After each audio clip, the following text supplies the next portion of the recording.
C'est encore un plaisir de vous retrouver ce matin sur notre antenne. Le même plaisir de lundi à vendredi, entre 10h et 12h, mesdames, messieurs. C'est 10-12, le Zénith. Et nous poursuivons d'ailleurs l'émission ce matin avec une entrée parfaite, quoi qu'il en soit. Restez les nôtres. Voilà. Bonjour à tous, bonjour à vous, installez-vous confortablement. 10-12, le Zénith commence à l'instant et le regard que nous portons en même temps sur la société, l'actualité et bien évidemment les éléments qui gravitent autour de la République. Le pays est en mouvement et parlons bien sûr du pays en mouvement. Fuité sur les réseaux sociaux, un entretien téléphonique du patron de la sécurité militaire et du docteur Fridolin Kim a été longuement partagé sur les réseaux sociaux hier, présentant des vives tensions, une situation d'ailleurs qui met à nu des déclarations de l'homme des lettres à l'endroit, bien sûr, de l'homme de l'armée, si vous voulez, l'officier, bien sûr, de l'armée, ce qui suscite justement l'étonnement de milliers de Camerounais sur les propos tenus en même temps dans cette conversation qui sont de nature à inquiéter le peuple camerounais aujourd'hui. Et une question d'ailleurs reste encore, on va dire, en suspens sur la toile. Qui est-il? Qui sont-ils? De quoi est-ce que les deux parlent aujourd'hui? Pourquoi peut-on parler d'une altercation ou encore d'une menace vis-à-vis du docteur Fridolin Kim? Comment comprendre les nombreuses sorties et réactions du philosophe écrivain? Madame, messieurs, la République est en mouvement, les faits sont graves, on en parlera assurément. Et au-delà de cette question, qu'est-ce qui se passe aujourd'hui à la Fédération camerounaise de football? Qu'est-ce qui se passe au sein du ministère des Sports et de l'Éducation physique? La FIFA dicte-t-elle sa loi au Cameroun? Finalement, hier, correspondance sur correspondance, Narcisse Molé-Kombi s'est vu, on va dire, humilié. Le sous-préfet de la Ronde-Saône, et le deuxième également humilié. Comment comprendre ce qui s'est passé hier à Yaoundé? On en parlera ce matin. En compagnie de Charlamel Bachou, Bonbon Bengan, Isabelle Carozopel et surtout Dominique Pengou ce matin, unis pour une belle mission, vous servir jusqu'à midi. Bienvenue à tous, bienvenue à vous. Allez, on va dire bonjour à Charlamel Bachou. Bonjour à vous, Charlamel, et bienvenue. Bonjour, monsieur Michel Ngachou. Bonjour à tous les téléspectateurs. Que se passe-t-il dans le Mongo et plus précisément en Konsamba? Je pense que désormais le ministre des Domaines devrait s'intéresser à la question, on va le dire comme ça, des domaines des affaires foncières en Konsamba, parce que les machettes se préparent à sortir. Il faut dire que dans cette zone, on avait suspendu littéralement la vente des terrains dans la zone du Mongo, l'immatriculation passe ensuite à certains problèmes. Mais seulement, aujourd'hui qu'on se prépare à réouvrir, on découvre beaucoup de problèmes. Comment expliquer qu'une sœur, un cas simple dans une famille, une sœur dit avoir acheté le terrain, la maison familiale, à son père, sans que les autres frères, encore moins le frère consanguin, ne soient au courant de la dite affaire? Vivement qu'on s'intéresse parce que dans le Mungo. Allez, on va bien évidemment le dire. Trop de situations au Cameroun. Bonbon Bengan, bonjour. Bonjour, monsieur Ngachou. Ça va bien ce matin, Bonbon? Oui, ça ne va pas. Ça ne va pas. Qu'est-ce qui ne va pas à nouveau? La France, sous Emmanuel Macron, exige les vaccins, oblige les Français à se vacciner. Vous voyez jusqu'où? Parce que lorsqu'on le disait ici, et j'allais dire, j'ai recommandé la lecture de l'ouvrage d'un Français, Pascal Boniface, sur la géopolitique du Covid. Oui. Aujourd'hui, malgré la décision du Parlement, du Conseil européen, qui dit que le vaccin ne doit pas être obligatoire, la France, le président français veut obliger les Français, justement, à se vacciner. Tous les Français à se vacciner. Voilà où est-ce qu'on en est. Alors, il oblige tous les Français à se vacciner. Nous, Camerounais, comment on dit au quartier, pour nous, quoi dedans?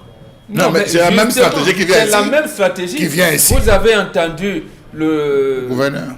Non, pas le gouverneur, c'est-à-dire le coordonnateur du programme élargi de vaccination exige à tout le Cameroun de se vacciner. Donc, on veut amener le monde entier à servir de cobaye à leur recherche. Donc, à ce moment-là, vous vaccinez, les conséquences, surtout malheureuses qui pourraient survenir, vous allez couper. C'est vous-même qui serez allé vous faire vacciner. Et même Johnson & Johnson. Le vaccin. Le vaccin Johnson & Johnson a été là-bas chez eux, examiné pour ce qu'on appelle le syndrome de Guillain-Barré.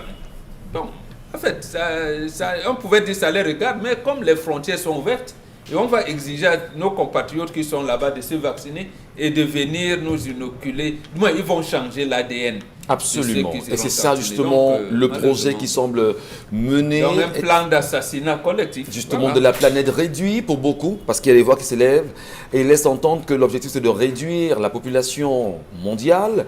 Plus vous êtes, moins vous êtes nombreux, plus vous êtes mieux contrôlable. Tout à fait. Et quand vous êtes plus nombreux, ça devient difficile justement à vous contrôler.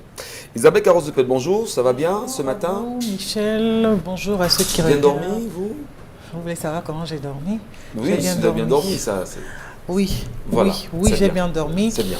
Et justement, j'ai pris aussi plaisir de lire justement là dans le même sens peut-être que Mbog, le gouverneur de la région de l'Ouest, qui n'a pas hésité justement à faire une sortie ou encore à pondre un communiqué dans lequel il fait savoir comme quoi il faut toujours se faire vacciner contre le Covid et que d'ailleurs dans sa zone de commandement, les chiffres sont plutôt à la hausse, les populations continuent à adhérer et à se faire vacciner. Il exhorte même d'ailleurs ces derniers à ne pas oublier la deuxième dose parce que oui, une fois que vous êtes vacciné, il y a une seconde dose qu'il faut prendre quelques jours par la suite. Il rappelle d'ailleurs qu'il faut évidemment le faire et comme quoi se vacciner protège contre le Covid-19 et les populations de sa circonscription ou encore de sa zone de commandement que celles des autres régions devraient suivre également le même pas. En même temps, il faut rappeler que la question du vaccin fait débat depuis le lancement, on va dire, initié par l'Organisation mondiale de la santé autour du Covid-19. Il y a des différences entre ceux qui valident le vaccin, les Africains qui disent avoir des solutions, etc. C'est très compliqué, très compliqué. Quand il pas un tel communiqué, il n'a pas vu le président de la République. On a même Luc Montagnier, le chercheur français, le prix Nobel de la médecine, qui jusqu'ici, lui-même, émet des réserves sur ces vaccins. On entend vraiment tellement de voix s'opposer. Bon, mais non, on attendra de voir ce que les administrateurs camerounais pourront faire pour qu'on arrive à une belle réalité. Dominique Pengou, bonjour. Ça va bien? Je vais bien ce matin et vous allez bien? Mais j'y vais très bien. D'accord. Fatigué ou pas? On a l'impression. Non, peut-être un peu ennuyé avec le climat actuel. Donc, grippé, hein? La pluie n'a jamais fait de grand bien dans la ville de Douala. On sait bien les dégâts qui s'en suivent après de grandes pluies comme ce qui tombe actuellement. Ouais. Donc voilà. Bon, on fait donc il y a des dégâts positifs et des dégâts... il y a des dégâts positifs liés à cette saison. Donc non, je me penche plus ce matin vers les dégâts négatifs. Dégâts positifs, dégâts négatifs. Ouais. À vous de comprendre. Voilà. Allez, l'histoire de ce matin, Dominique Pengou, il s'agit de quoi? Alors ce matin, on va parler du couple Aristide et Juliette, les noms d'emprunt naturellement. Aristide, c'est un Camerounais qui vit dans la ville de Douala, qui a fait la rencontre de Juliette en 2011. Donc ils sont aujourd'hui à 10 ans de relation exactement.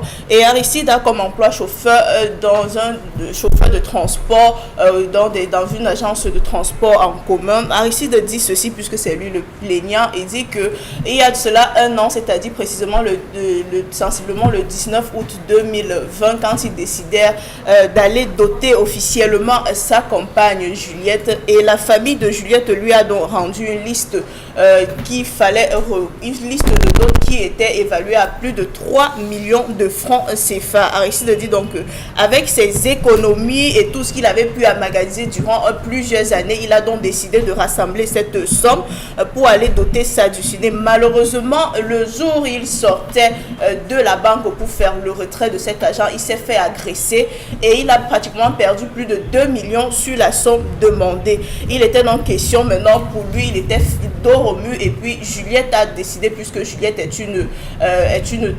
Juliette est une épouse qui travaille, sa compagne qui travaille naturellement dans une administration de la place à Yaoundé. Elle a donc décidé de compléter l'argent pour pouvoir assurer comme ça officiellement sa demande à mariage et accompagner son époux ici. Sauf que depuis que Juliette a complété cette somme, Aristide ne respire plus. C'est lui qui se plaint parce qu'il dit que quand il veut poser un mot à la maison, Juliette lui sort des phrases assez méchantes et des phrases qui touchent son ego du genre déjà, tu m'as même d'abord doté à combien, est-ce que quand les hommes veulent parler, toi tu es capable de parler également, puisque c'est moi qui ai dû aller compléter l'argent parce que tu as soi-disant évoqué le problème de l'agression. Et aujourd'hui, il demande donc à savoir comment il peut gérer cette situation. Est-ce que Julien ne va pas un peu de main forte ou encore est-ce que c'est lui le problème? Pourquoi il fait face à ce genre d'agressivité de la part de sa compagne? Est-ce que c'est normal qu'une femme associe peut-être ou encore complète la dot, l'argent qui est destiné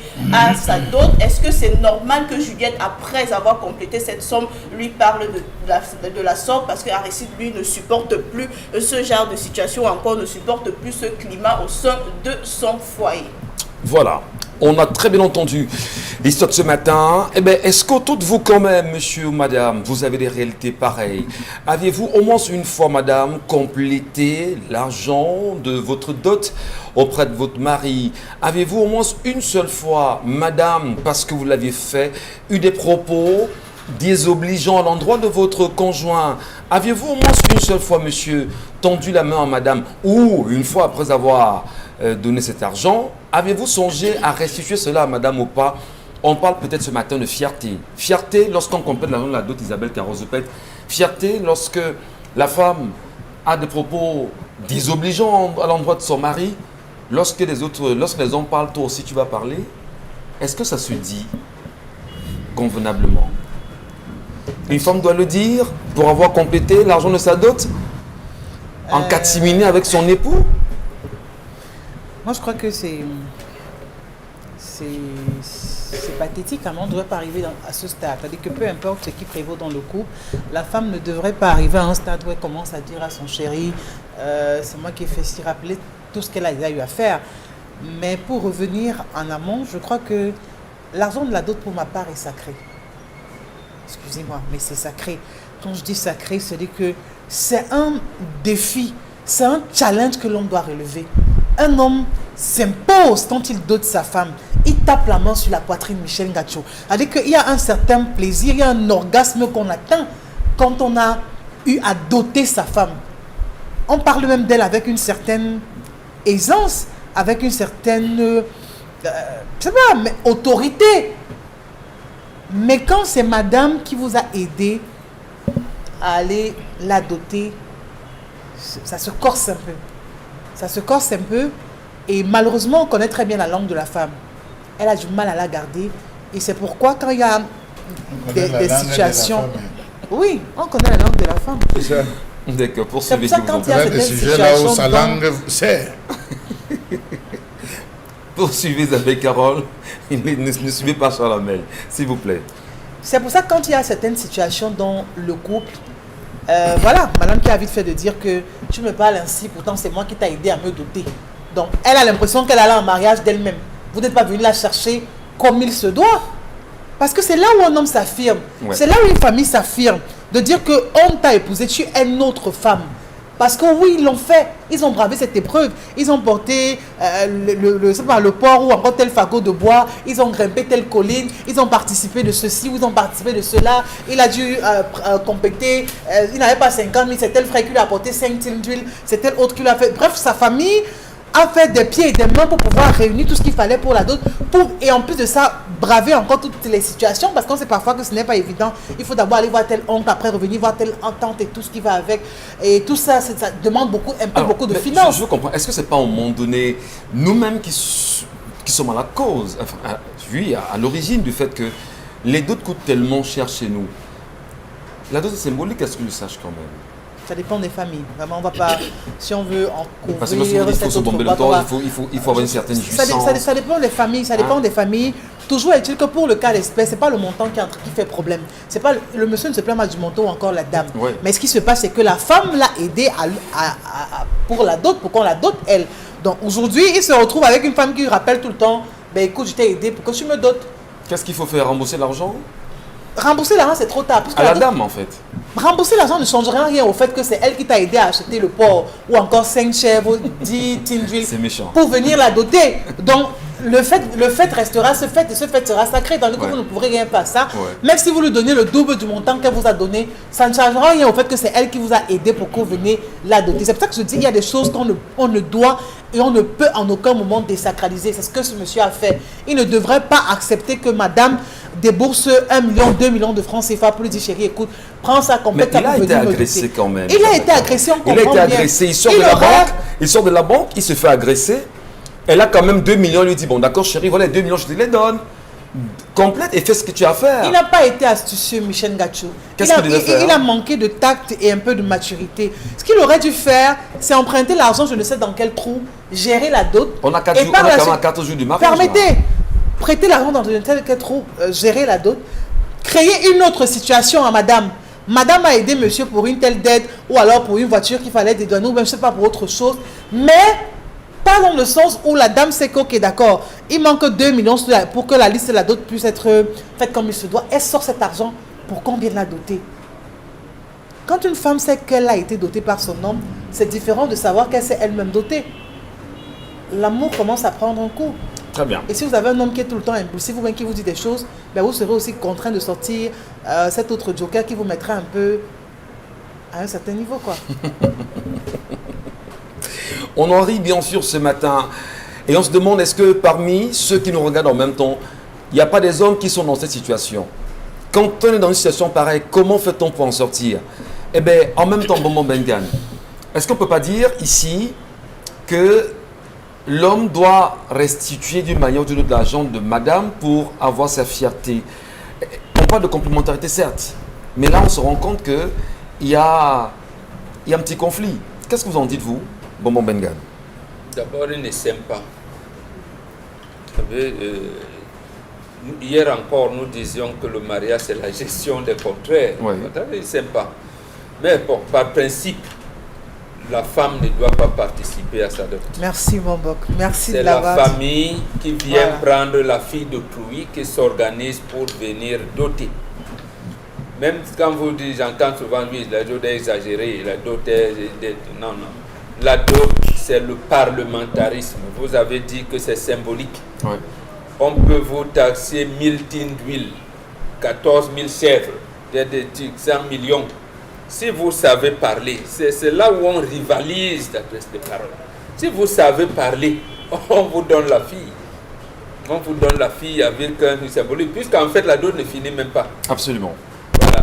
Donc, je ne comprends pas cette orientation où on est là, on laisse les deux prétendants organiser leur mariage, organiser leur mariage. Bon, j'imagine que c'est le mbom dont le vient on reste, comme on fait souvent, et que les deux, ils étaient là, j'évolue ensemble. À ce moment-là, la femme, parce qu'il vit avec son amant ensemble, ils cheminent ensemble, ça veut dire qu'ils ont construit les projets ensemble. Ils peuvent donc s'organiser ensemble pour donner l'argent, pour dégager quelque chose en dehors de la famille pour aller doter. Mais là, c'est des situations que nous, on ne connaît pas. Ouais. Donc, c'est des situations que le temps nous a imposées. Quand la fille te dit, papa, si je ne l'épouse pas, je vais mourir. Si je ne vais pas vraiment... Là, il était ici, maman n'a même pas regardé mon gars. Il est vraiment, moi, je vais sauf que rester chez lui. Donc, quand vous dites donc, je vais sauf que rester chez lui, ou alors l'homme, on voulait lui faire des reproches parce que la fille n'a pas tressé ses petites sœurs, ne sait pas, et maman n'a pas apprécié, et je ne sais pas, le condré ou le mbongo qu'elle a fait. Il dit que non, vous n'aimez pas ma femme. Et les deux tourtereaux vont aller, ils se retrouvent, ils vont donc commencer à s'organiser. Voilà. Et arrivent donc les situations comme celle-ci, où la femme, elle est obligée de dire, bon chérie, laissons, et comme on est ensemble. Est-ce qu'une femme, on parle de fierté, on est tout à fait d'accord que en réalité la femme n'a rien à voir dans sa dot, totalement d'accord. Mais lorsqu'une femme en face d'elle se rend compte que son mari a eu un ennui, ou même la famille qui vient la doter a eu un ennui, et qu'elle soit capable de solutionner, il y a quand même 3 millions au départ, et il y a 2 millions en plus perdus. Qu'est-ce qu'on fait? Est-ce qu'elle ne peut pas, parce qu'elle est femme, parce qu'elle a cet argent, dire à son mari, écoute, tiens, voilà, va compléter, et puis après tu me restitues? Non, ça s'explique pardon, avec votre génération. Avec votre génération, nous, c'est les chefs de famille qui parlent mal. Oui. Qu'est-ce qui nous dit qu'en famille, il n'y a pas eu cet accord justement avec les uns les autres? Non, non. Peut-être les familles sont on va dire, pauvres, entre guillemets. Hein, bon. Non, pauvres, avec les millions. Bon, le temps pour vous de prendre un verre d'eau. On va peut-être poser la question à Charles Amembatou ce matin. Comment vous la comprenez, cette histoire, Charles? Cette femme a-t-elle le droit de parler comme cela à son mari? Il y a quand même une question de fierté qu'il faut mettre Michel Ngatou. Vous savez, là dehors, il y a des femmes qui cherchent l'abri. Cette femme cherchait un abri. Ouais. C'est tout. Elle cherchait une position. Elle voulait qu'on l'appelle aussi madame. Elle voulait recevoir les honneurs. Elle était prête à tout. Et elle a joué son jeu pour être madame. Il n'y a rien d'autre qu'on puisse dire là. Elle était prête à tout. Vous avez des femmes qui sont gênées tout le temps. Mademoiselle, mademoiselle, mademoiselle. Elle veut qu'on les appelle madame. Quand elle tombe sur le premier, même s'il n'a pas d'argent, elle dit va me doter. Va me doter, tu deviens mon épouse. Va me doter. Le gars prend, parce que celui-ci est l'épouse de cette femme. Ce n'est pas lui l'époux. Il est l'épouse de cette femme. Ce qu'il vous a dit là, ça, il a rassemblé beaucoup de forces pour vous dire ça. C'est un gars qui souffre dans son ménage. La fille, là, la femme, le malmène, monsieur Michel Ngatou. Qui s'est laissé malmener. J'ai dit, la femme, là, le malmène. Quand vous avez le pouvoir, acceptez que vous avez le pouvoir. Parce que, monsieur Michel, une femme qui vous dit que c'est mon argent, ça veut dire que le canapé, c'est son canapé. Ça veut dire que les nappes, tout, elle revendique tout dans la maison. Vous êtes le papier parce que vous n'avez rien fait. Il n'a pas doté cette femme. Par conséquent, il doit quitter cette maison. C'est la solution, là? Il n'a pas doté cette femme. Est-ce qu'elle dit que c'est mon argent? Il n'a pas doté cette femme. Quelle est la famille qui allait doter? Quelle est la famille qui allait doter? Monsieur Michel Ngatou, vous envoyez votre fille se marier. Et c'est là où on voit dans plein de familles. Vous envoyez votre fille aller en mariage. Vous êtes assis. C'est le garçon qui vient avec les régimes de plantain, qui vient avec l'huile, qui vient avec tout en disant que papa, je suis venu respecter la liste. Vous prenez. Vous prenez, monsieur Michel Ngatou. Dans certaines familles, on dit que bon, on ne veut pas prendre la dot là une fois. Comme on a demandé, le pain va te préparer, on séquence en 3 étapes. La première étape, c'est l'étape du pain, du sel et de l'huile. Il fait le tour de toutes les maisons, il donne le pain, le sel et l'huile, comme on a réclamé.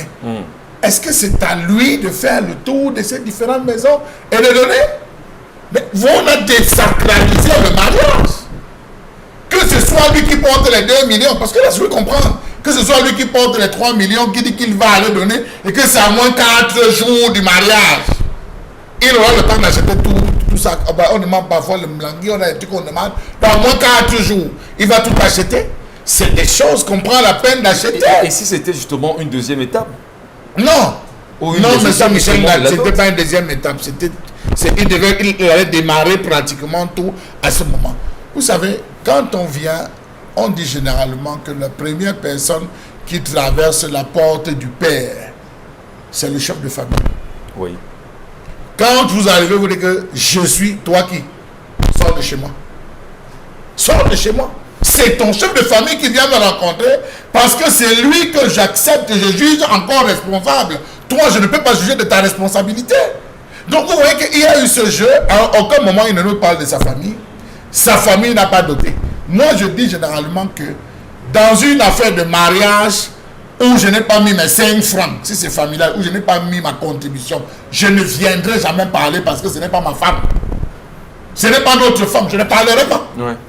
Ça, je le dis à tous. Si un enfant est parti prendre une femme, c'est lui qui a rassemblé son argent, comme on dit, pour aller doter sa femme. Monsieur Michel Ngatou, tu vas venir justifier. Qu'est-ce qu'on fait justement pour ce couple qui a des enfants? Vous demandez que l'homme quitte le couple. Monsieur Michel Ngatou, le foyer. Monsieur Michel, vous savez, expliquez-moi comment vous allez venir dire à la femme que, ouais, tata Carole, ne dis plus aussi à ton mari que c'est toi qui as doté sa dot. Est-ce qu'une femme dit ça à son mari? Là, elle va vous dire oui. Dès que vous tournez le dos, tu es parti là, dit vraiment. Donc tu es peureux comme ça. D'autres femmes seraient dit, tu as une couille molle.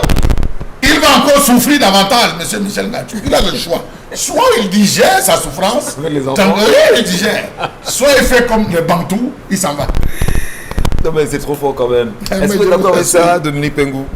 quitter le foyer, là en ce moment, partir, parce qu'on n'est pas fier des propos de madame. Qu'est-ce que vous en dites-vous? Quitter le foyer, c'est l'une des solutions, mais c'est une solution assez extrémiste. Parce que moi, à la place de Sylvain, j'aurais opté pour rembourser l'argent de madame d'abord. Aristide, voilà. J'aurais opté pour rembourser l'argent de madame d'abord. Parce que là, désolé, hein, mais moi, j'ai l'impression que madame fait partie de ceux qui ont orchestré l'agression de ce monsieur. Ouais. Parce que 2 millions de perdus en moins de 4 jours, 2 millions de retrouvés. Peut-être, je sais pas comment les deux fonctionnaient, mais je pense que madame a dû profiter, ou a dû saisir l'opportunité pour pouvoir asseoir son autorité. Parce qu'en amont, c'est une dame qui a toujours voulu tenir le bateau de commandement de son foyer. Elle a toujours voulu diriger son couple. Donc je pense que d'une certaine façon, c'est madame qui a organisé cette agression-là. Parce que comment comprendre que monsieur, le jour même qu'il va à la banque décaisser les 3 millions, il perd 2 millions dessus.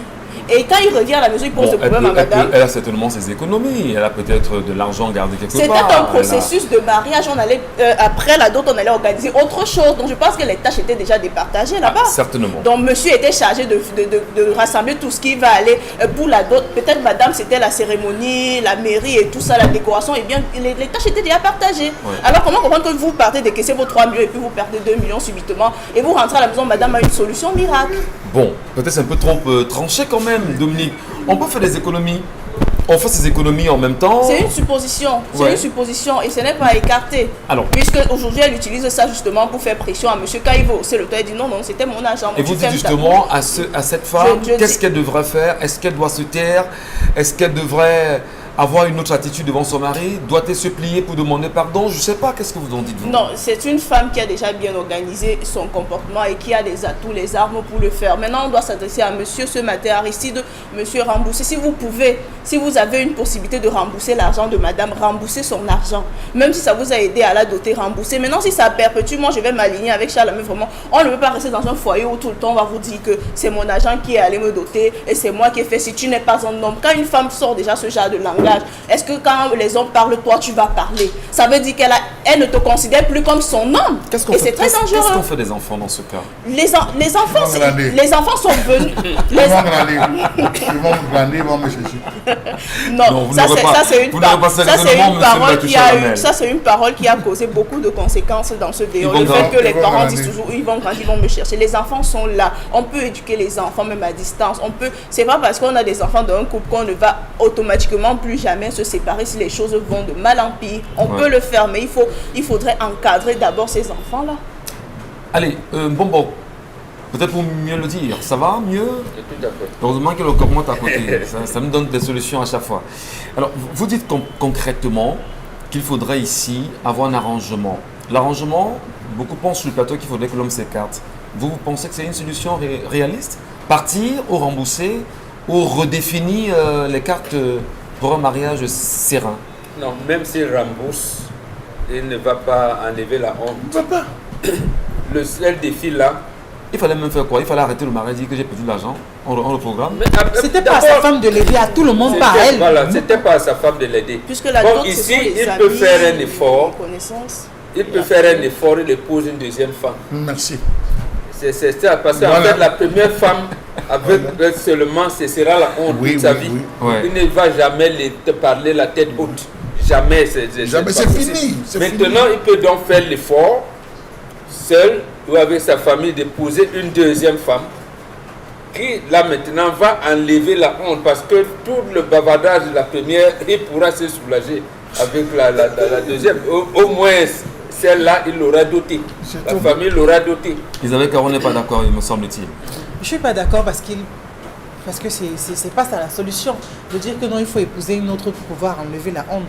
Je crois que il a péché, il a eu, je ne sais pas comment sa famille aussi est, mais il a eu un mauvais accompagnement, il n'a pas été suivi parce que si vous êtes à quelques jours de la dot, vous perdez de l'argent et tout, c'est à vous, vous devez faire un conseil de famille, vous devez vous réunir, vous devez vous asseoir. Même ton oncle que tu consultes, tout attend, tout ton, je ne sais pas, le chef de famille te dira, prends l'argent à n'importe qui, mais pas à elle.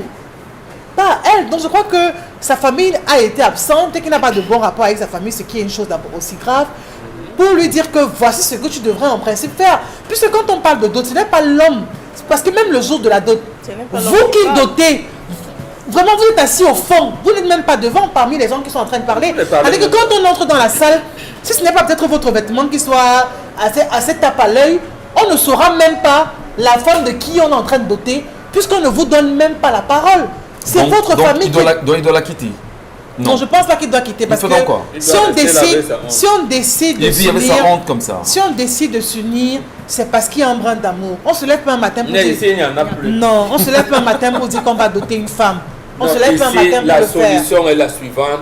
Il faut une deuxième femme qui sera la femme de la famille. Voilà. Donc celle-ci, Celle-là n'est pas la c'est femme son de la choix et ça a capoté entre les deux. Est-ce que c'est Il pas, faut- est-ce que c'est pas reparti de plus belle pour qu'il y ait davantage de soucis au sein de la famille? Non, aussi, non. monsieur? Il va dire que vous-même, vous avez vu ma première épouse là. La honte tout le temps. Comme elle m'avait donné l'argent pour la tête, vraiment, vraiment.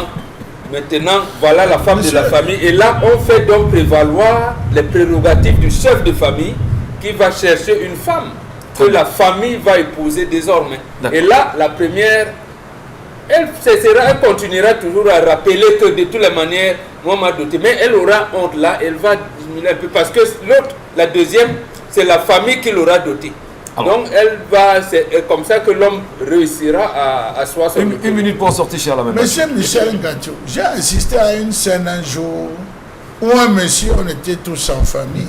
Un monsieur, en fait, je veux dire, un cousin à moi se lève et dit à sa femme, et en fait, il est en train de donner des instructions, des recommandations à sa femme, en lui disant que maintenant la famille est là. La femme a dit, quelle famille?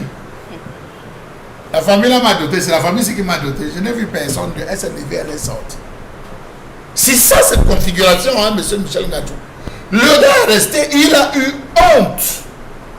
Une honte jamais vue. Il a baissé la tête, c'est une goutte de larmes qui a coulé. Et je me suis rapproché, je lui ai dit, toute cette famille est polygame, tu fais quoi dans la monogamie, monsieur Michel Ngacho? J'en viens pour dire que ce type de... L'homme vit le martyr. Quand vous voyez un homme, les hommes se plaignent difficilement. Hein. L'homme, il va encaisser, il va laisser. Mais lorsque l'homme ouvre sa bouche pour dire que la femme que j'ai là, Donc, solution, soit de partir, non, soit épouser monsieur une Michel femme. Ngacho, même s'il rembourse, elle va dire que je t'ai demandé l'argent, je t'ai Voilà. pas demandé l'argent, c'est mon argent, laisse tomber. Tu étais fauché. Tu étais fauché, je t'ai aidé, ça va rien changer. Il faut quoi? Épouser une deuxième femme alors, c'est ça? Monsieur Michel Ngacho, il y a des hontes qu'il ne faut jamais porter chez soi. Hein. Voilà. Il y a des hontes qu'il ne faut jamais. Il En faut tout toujours cas, avoir la tête haute dans votre foyer. on Si vous prendra- n'avez pas la tête haute, On prendra bien sûr l'avis des téléspectateurs ce matin sur cette question. Allez, vous abonnez sur la page Equinox TV rapidement. Laissez vos commentaires là-bas. Ça bouge énormément d'ailleurs en termes de commentaires sur cette page-là. Ou vous nous laissez un message par SMS au numéro qui s'affiche au bas de l'écran. Ben, Charles Hamel, ben, il rit hein, en ce moment. Dans un moment, il sera très en colère. Je le sais. La colère.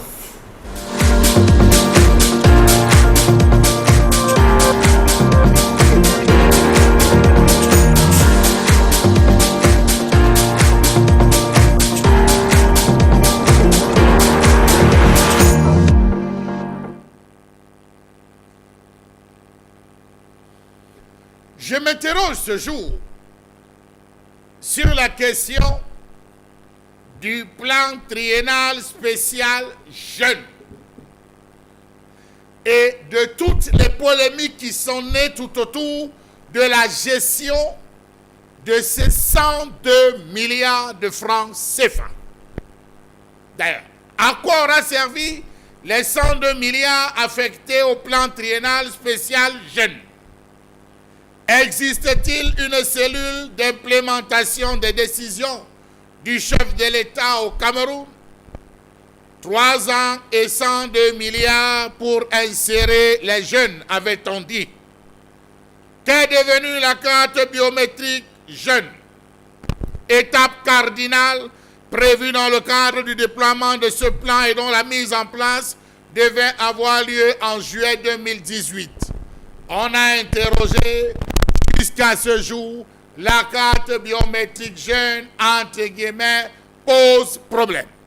Quels sont les mécanismes qui ont été mis en place et vulgarisés par le ministère de la Jeunesse visant à encadrer les jeunes, à leur donner une formation civique et entrepreneuriale et à les outiller pour qu'ils puissent créer de l'emploi ou alors acquérir les compétences nécessaires pour trouver des emplois décents. Nous sommes à plus de 3 ans que le plan triennal spécial a été mis en place. Mais étrangement, les indicateurs, mieux les statistiques nous disent qu'on est à 80% du chômage jeune. 102 milliards, 80% de chômage jeune. On est parti en 2018 de 75% du chômage jeune à 80% du chômage jeune en 2021. Monsieur le ministre de la Jeunesse, nous vous saluons. Quel est le nombre de jeunes ayant bénéficié de ce plan spécial et dont les fruits restent à ce jour encore inconnus du public? Rappelons-nous de cette sortie des cadres du ministère à l'endroit des services de la CONAC au mois de mai 2021. Ils avaient dit, je cite, dans ce courrier adressé à la CONAC. Je cite, « On passe le temps à enrôler les jeunes tout en leur promettant telle une opportunité d'emploi, telle autre une formation, tel autre un quelconque financement. On attend chaque année, à un moment, on organise un séminaire de renforcement des capacités des cadres à travers tout le territoire national. En relation avec cette plateforme foireuse, on engage des grandes sommes d'argent pour presque rien, puisqu'au final, même les perdièmes des cadres et le transport ne sont généralement pas remboursés.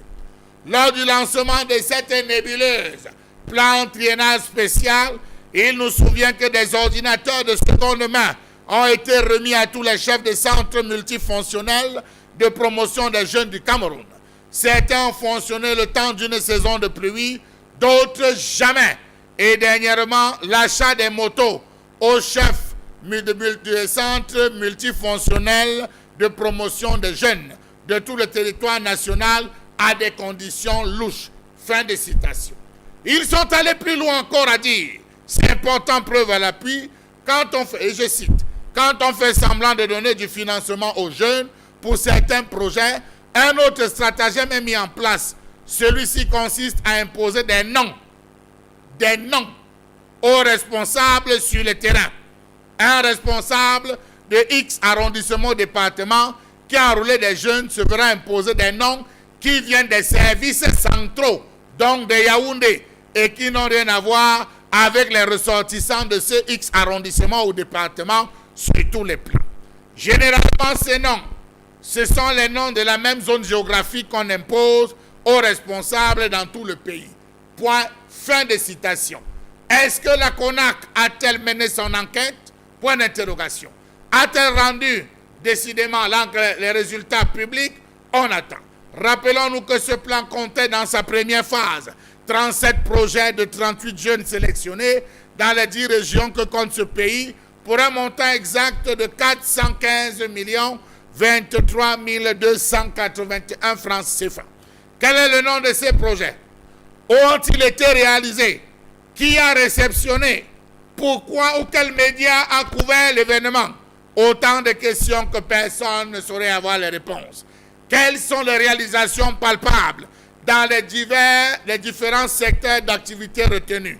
On avait l'agriculture, l'industrie, l'artisanat, l'économie numérique et l'innovation. Qu'est-ce qu'on a déjà innové? Point d'interrogation. Quelles sont les avancées dans l'exécution de cette initiative? Autre point d'interrogation. Comment comprendre que plusieurs années après le lancement du plan triennal spécial jeune, le bilan est peu reluisant? Comment comprendre que 2 ans après l'annonce faite par le président Paul Biya, le constat est amer?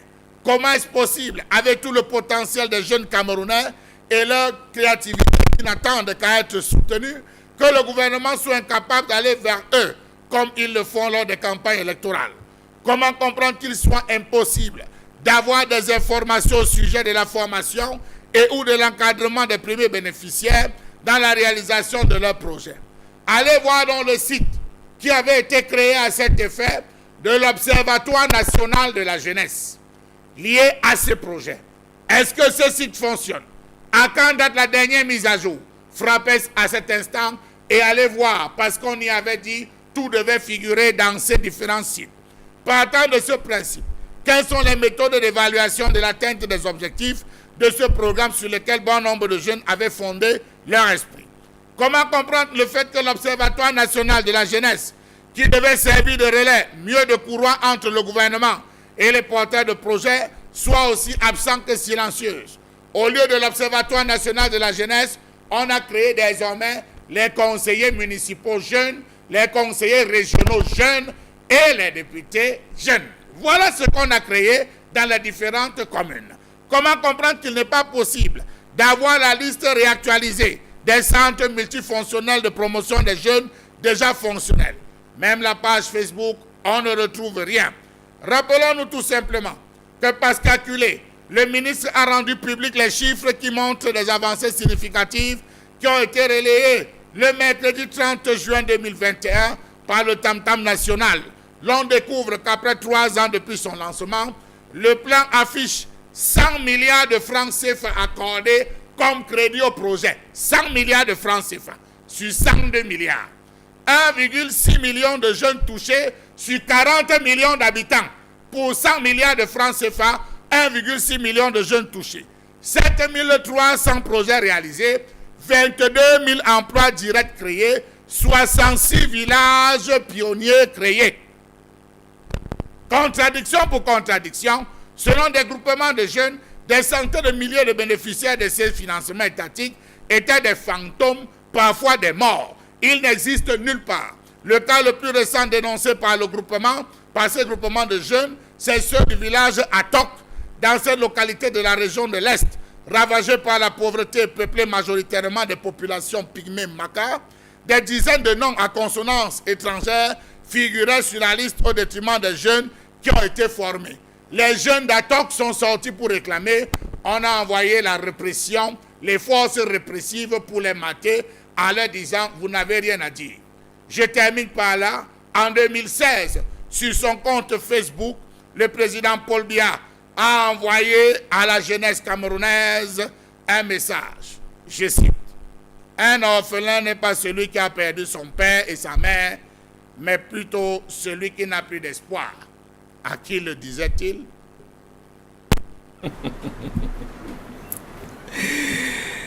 Il faut saluer d'ailleurs le chef de l'État en ce moment.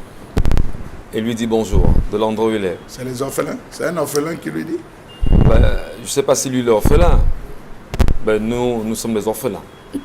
C'est-à-dire en même temps, qu'en l'écoutant et regardant ce que le ministre Moulouna Foutsou a mis à notre disposition aujourd'hui comme bilan concernant ce plan spécial triennal jeune. 100 milliards déjà, d'ailleurs 100 c'est 2 milliards.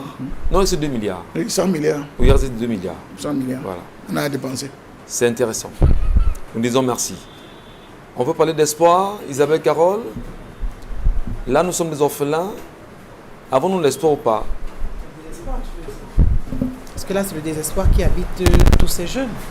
C'est le désespoir. C'est pour ça que désespérer ici, c'est pas seulement quand on a perdu ses parents, mais le désespoir, ça veut dire qu'il n'y a rien qui soit au bout. À qui profite cela? On a écouté la colère. On parle même des personnes qui sont déjà décédées, qui bénéficient d'un plan qui n'existe nulle part, mais qu'on retrouve quand même le nom d'une personne qu'on ne peut pas voir en vrai.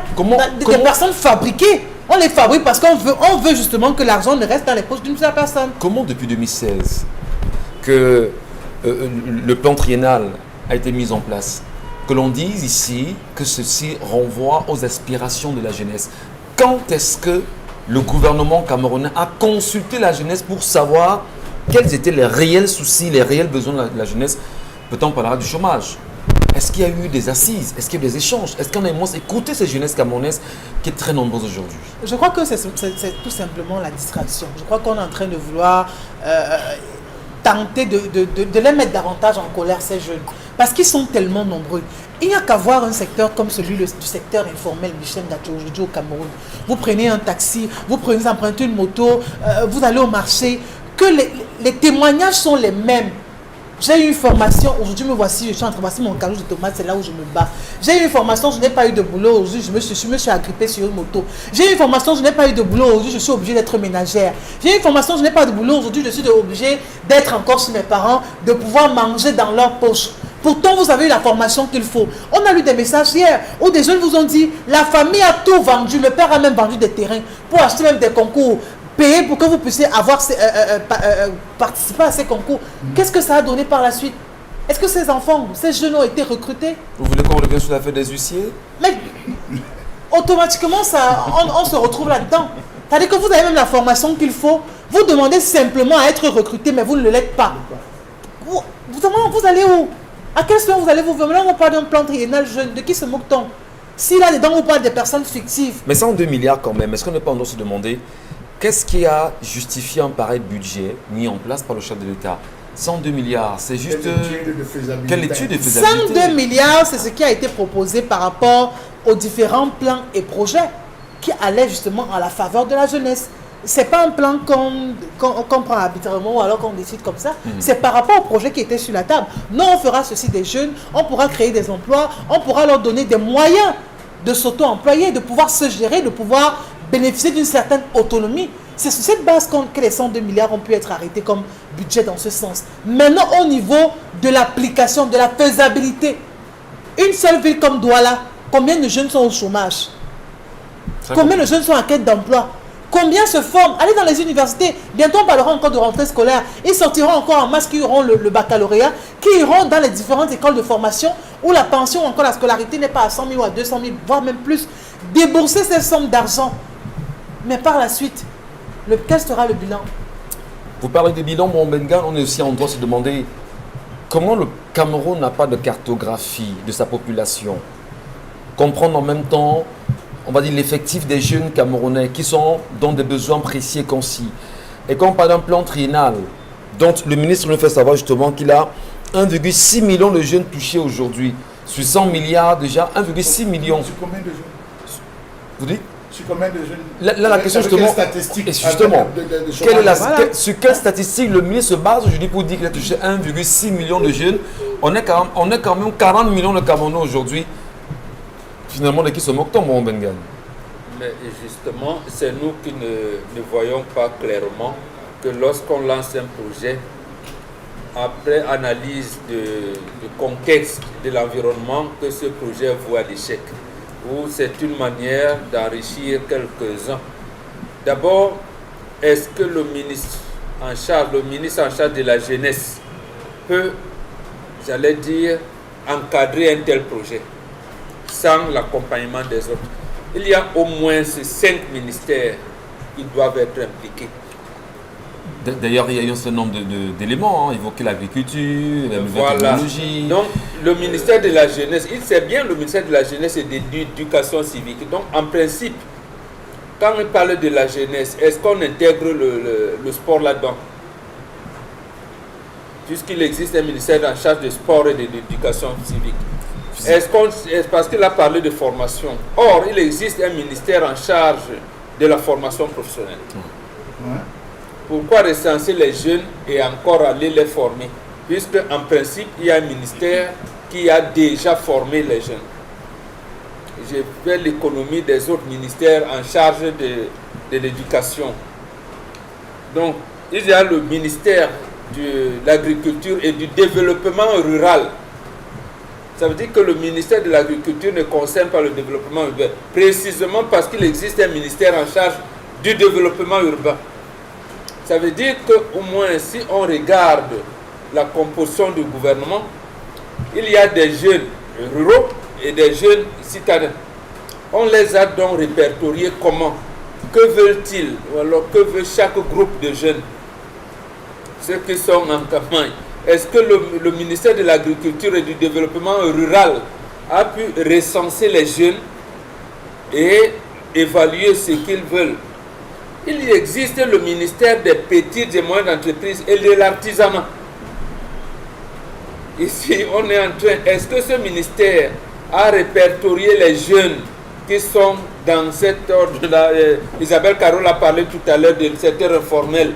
Est-ce qu'ils y sont allés? Il existe le ministère du commerce et développement industriel qui s'occupe des chambres de commerce.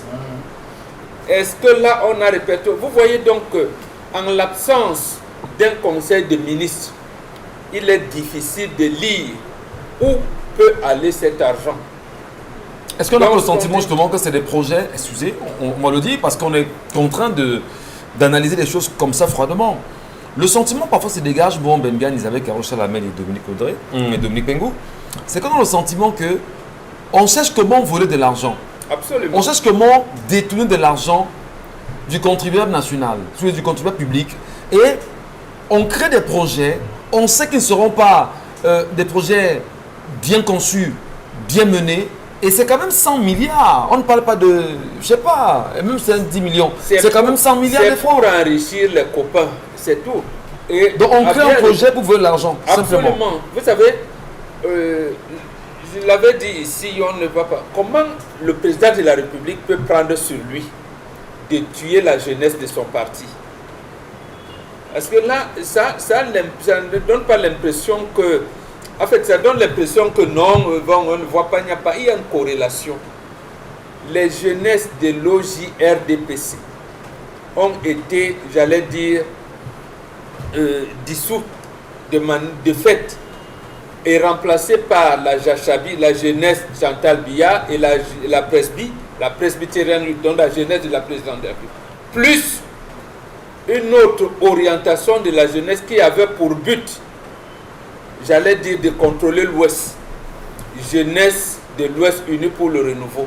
Voilà les trois qu'on avait encadrés. Et vous verrez nulle part. D'abord, Charles Ateba, il est parti, il est mort, paix à son âme, il en parlait chaque fois. Donc, quand vous voyez donc, en fait, que le système en place a multiplié les jeunes, il s'agit donc de récompenser les charters électoraux.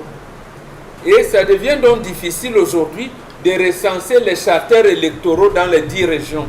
C'est pour ça que, puisque c'est la politique du réseau, Bombok a ses réseaux dans le littoral, et Dominique Pengou a ses réseaux, je ne sais pas moi, à l'est, Isabelle Carole en a dans le nord-ouest, ainsi de suite. C'est comme ça, bon, dis, tu as combien? Tu dis non, les gars qui m'accompagnent souvent en campagne là, ils disent on te demande, toi tu disais quoi même? Tu faisais la coiffure, c'est quoi? Bon, viens, montre le dossier. Mais toi tu faisais la restauration. Bon, vous voyez comment ça devient difficile. Or, dans un conseil des ministres, tous ces ministères-là, ces départements ministériels devaient venir sur la formation professionnelle. On voit un peu que bon, aujourd'hui, voilà où on a formé, et ainsi de suite, ainsi de suite. Et là, demander à ces ministères maintenant de sortir un quota, on dit tel apporte-nous de tel, ça allait être... Ça pouvait aller de soi. Il peut avoir des stratégies en même temps, bon, Bengan Kandji, mais il est important de rappeler le peuple camerounais qui nous regarde ce matin, de l'intérieur comme de l'extérieur, que tout ceci se passe sous le renouveau. On se retrouve dans la deuxième partie.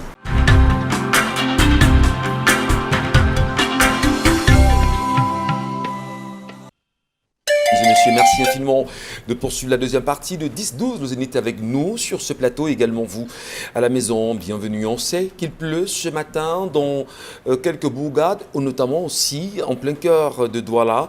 Et beaucoup de courage à ceux qui sont certainement chauds à la maison. Regardons le Zénith ensemble, unis pour la même mission. Madame, mission, on a un bel objectif, c'est de vous servir convenablement chaque matin. Et comment comprendre en même temps la question du plan triennal jeune qui a été évoqué ce matin dans le cadre de la colère exprimée par Chalamel Batiou. Mais au-delà de la question, on va quand même faire un petit clin d'œil, c'est juste une virgule. On ira voir aussi au courant de l'émission ce qui s'est passé hier à Bruxelles. Une Camerounaise qui a choisi de se donner la mort, malheureusement pour cette dernière, en se jetant sur le chemin de fer. Le métro l'a loupé et celle-ci a eu la vie sauve. On tentera tout à l'heure d'en parler. Peut-être vous aussi qui étiez là-bas sur le terrain à Bruxelles. Laissez-nous les vrais commentaires. Comme on dit souvent, le toli de l'autre côté. On voudrait en savoir un peu plus là-dessus. Merci beaucoup. Allez, pour parler de ce plan triennal jeune, Dominique Pengou, le ministre pense quand même aujourd'hui qu'il y a 66 villages qui ont été touchés. Aujourd'hui, et dit-il, 66 villages pionniers développés. Développés. 22 000 emplois directs créés. Voilà. 7 300 projets réalisés. Alors, vous ne prendrez que ça. Avez-vous entendu parler dans votre environnement, dans votre arrondissement, autour de vous, un frère, une soeur, un proche, un compatriote, vous dire que j'ai bénéficié d'un projet grâce au plan triennal jeune spécial mis en place par le chef de l'État? Non. La question, je la pose comme ça bêtement. Je vais la répondre de façon sincère, non. Non.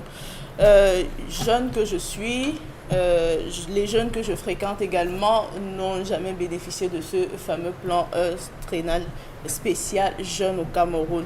Alors maintenant, puisque Charles Hamel évoquait le sujet du site qui est chargé de faire les renseignements, pendant la pause, je me suis pris la peine d'aller quand même feuilleter et je vois que le site, la dernière publication dans ce site date de 2017. 2017. C'est qu'ils ont ajouté ça. Oui, 2017. Et quand dans le site, on voit bien que le bilan qui est fait est de 5500 projets qui ont été réalisés au Cameroun en 3 ans. Et maintenant, quand on revient voir la parole du ministre en charge de la jeunesse au Cameroun, puisque c'est lui le chargé, voilà, il y a que aujourd'hui, puisque le 11 février dernier, il y avait un recensement qui était fait en l'occasion de la célébration de la jeunesse. On va voir même dans Cameroun Tribune où on voit bien 32 000 plans d'affaires qui ont été proposés pour les 360 arrondissements que regorge notre pays et naturellement départagés dans les 10 régions du pays. 32 000 plans d'affaires qui ont été proposés. Et maintenant, on voit bien qu'il y a eu 100 milliards qui ont été déboursés sur les 102 milliards qui ont été alloués. Maintenant, quand on revient écouter les pronostics de l'exécutif, toujours dans ce même journal, on voit bien que l'exécutif de ce pays ambitionne toucher 1,5 million de jeunes en 3 ans. Puisque le ministre nous dit que lui, il a touché 1,6 million. C'est 1,6 million de jeunes. C'est en une année ou en 3 ans. Le projet en lui-même est porté sur 1,5 million. Mais lui, voilà, il a touché 1,6 million pendant que l'exécutif... Le projet était censé finir en 2019. Nous sommes en 2021. Nous sommes en 2021. Ça veut dire qu'il y a un excédent de 2 ans. De 2 ans. Et il y a un non-dit ou encore il y a une vérité qui ne se dit pas parce que l'exécutif ne peut pas pronostiquer toucher 1,5 million en 3 années, en 3 ans. Et puis le ministre lui dit qu'il a touché 1,6 million. On ne sait pas si c'est en 2021. On ne sait pas si c'est en 1 an ou en 6 mois ou c'est juste pour cette année 2021. On aimerait bien comprendre comment on fait un pronostic de 1,5 million en 3 ans, ce qui est peut-être compréhensible au pays parce qu'on ne peut pas toucher pratiquement 1,6 million en 1 an sans toutefois savoir comment seront orientés les 32 000 plans d'affaires qui ont été déposés, dans quel secteur d'activité exactement les 32 000 d'affaires ont été déposés. Est-ce qu'il n'y a pas une occasion tout de suite, maintenant? J'entends souvent Bonbon Bengan ici demander qu'on puisse avoir, que la justice puisse nous aider. Est-ce que ce n'est pas l'occasion justement que la Chambre des comptes, par exemple, que la Chambre des comptes fasse une enquête dessus, fasse l'audit de ce plan triennal spécial jeune? Est-ce qu'on ne peut pas convoquer bien sûr les Camerounais à tout faire pour que Paul Biya, de retour de son voyage, ouvre au moins l'audit sur le plan triennal spécial jeune? Quand on vous dit de 2016 à 2019, on a un accident de 2 années, on ne sait pas pourquoi est-ce qu'on en est arrivé là, les raisons ne sont pas données, et qu'un rapport soit fait par le ministère de la Jeunesse ou le ministre de la Jeunesse et qu'il soit flou, 100 milliards net ronds, chiffres, les projets, on ne les a pas, on ne peut pas les toucher du bout du doigt. Est-ce que l'audit n'a pas sa place tout de suite? On ne peut même pas savoir dans quel genre d'activité les projets vont, puisqu'ici on a l'agriculture qui est touchée, on a le secteur artisanal, on a l'économie numérique également. Les 32 000 plans d'affaires qui ont été déposés, ça touche quel secteur exactement? On a le droit de savoir les détails. On a le droit de connaître qu'on a 60 projets qui touchent l'agriculture dans telle localité, puisque Bobok parlait des jeunes ruraux et des jeunes urbains. Le besoin des jeunes ruraux ne saurait être les mêmes que les besoins des jeunes urbains. Il est totalement d'accord de le savoir ce matin que si on veut développer le secteur agricole avec la jeunesse, on va plus toucher la jeunesse rurale. Parce que c'est là-bas que la demande est faite, c'est là-bas que l'accessibilité peut être plausible ou encore peut être favorable pour le développement agricole. Maintenant, pour la jeunesse rurale, il y a autre chose qu'il faut développer, tel que le secteur économique ou encore le secteur numérique, parce que le numérique dans la localité urbaine se fait vraiment indispensable. Très bien. Dit en même temps que des projets liés à l'innovation étaient attendus dans ce plan spécial, ce plan triennal spécial jeune en même temps, est-ce qu'on va quand même demander fondamentalement que le Rassemblement démocratique du peuple camerounais, parti au pouvoir, a toujours été dans des formules de vérité? Comment le chef de l'État, président de ce parti, peut choisir en même temps de faire une telle dotation et que le peuple camerounais aujourd'hui dise ouvertement qu'on n'en sait rien, on n'a rien vu, et rien ne peut être palpé? Est-ce que la Chambre des comptes de la Cour suprême ne peut pas, cette fois-ci, s'auto-saisir d'un audit justement sur la question Charles Hamel, puisqu'on la pose? On a entendu tellement la Cour ces derniers temps avec l'affaire Covid-Gate. Est-ce qu'on ne peut pas dire aujourd'hui qu'il y a également en lieu et place un Covid plan triennal. Je vous dis, un plan triennal Gates, voilà, en vue, cher ami. Vous savez, je ne peux pas vous mentir, monsieur Michel Ngatou. Si à l'heure d'aujourd'hui, on décide d'organiser le CADI, on rassemble tous les membres du gouvernement, là. On dit, tu as volé, tu n'as pas volé. Tu as volé, réponds. On fait le CADI, là. Beaucoup ne vont pas se lever des chaises. Ou on utilise le lit du balai, beaucoup ne vont pas se lever parce que j'ai comme l'impression, monsieur Michel Ngatou, que tout ce qui s'approche de la gestion de ce pays devient pourri. Tout ce qu'on touche, tout ce qu'on met dans cette responsabilité finissent par pourrir, monsieur Michel Ngatou. Je le dis pourquoi. On a mis un budget de 102 milliards. Est-ce que vous connaissez avant l'implémentation de ce projet, combien de séminaires on en a fait? On a fait 50 séminaires. Le ministère de la Jeunesse nous regarde ce matin. Hein. On a fait des séminaires d'appropriation, séminaires de réflexion sur les possibilités, ateliers. Monsieur Michel Ngatou, je vous parle de ce... Et l'argent, on entre dans les 100 milliards. Pour les réflexions, monsieur Michel Ngatou, on entre dans ces 100 milliards. Dans ce budget. Maintenant, il fallait faire le tour pour se rassurer que les différentes structures étaient prêtes à accueillir le personnel. On a procédé au renforcement des capacités des individus qui devaient travailler dans le projet, dans les 100 milliards. Monsieur Mathieu, vous exagérez quand même. J'exagère. Le ministre Moulouna Pousso, il vous regarde ce matin. On a renforcé les capacités. On dit, mais monsieur Ngatou, vous avez quel niveau? Là, je suis sorti de l'INJS. Non, vous ne maîtrisez pas ces choses. Bon, cherchez rapidement une école qui forme dans la gestion des projets. Allez vous former là, parce qu'il faudrait que vous soyez apte. Ça, c'est quand vous appartenez à un clan ou à un réseau. Ouais. Lorsqu'on a fini ça, il fallait le lancement.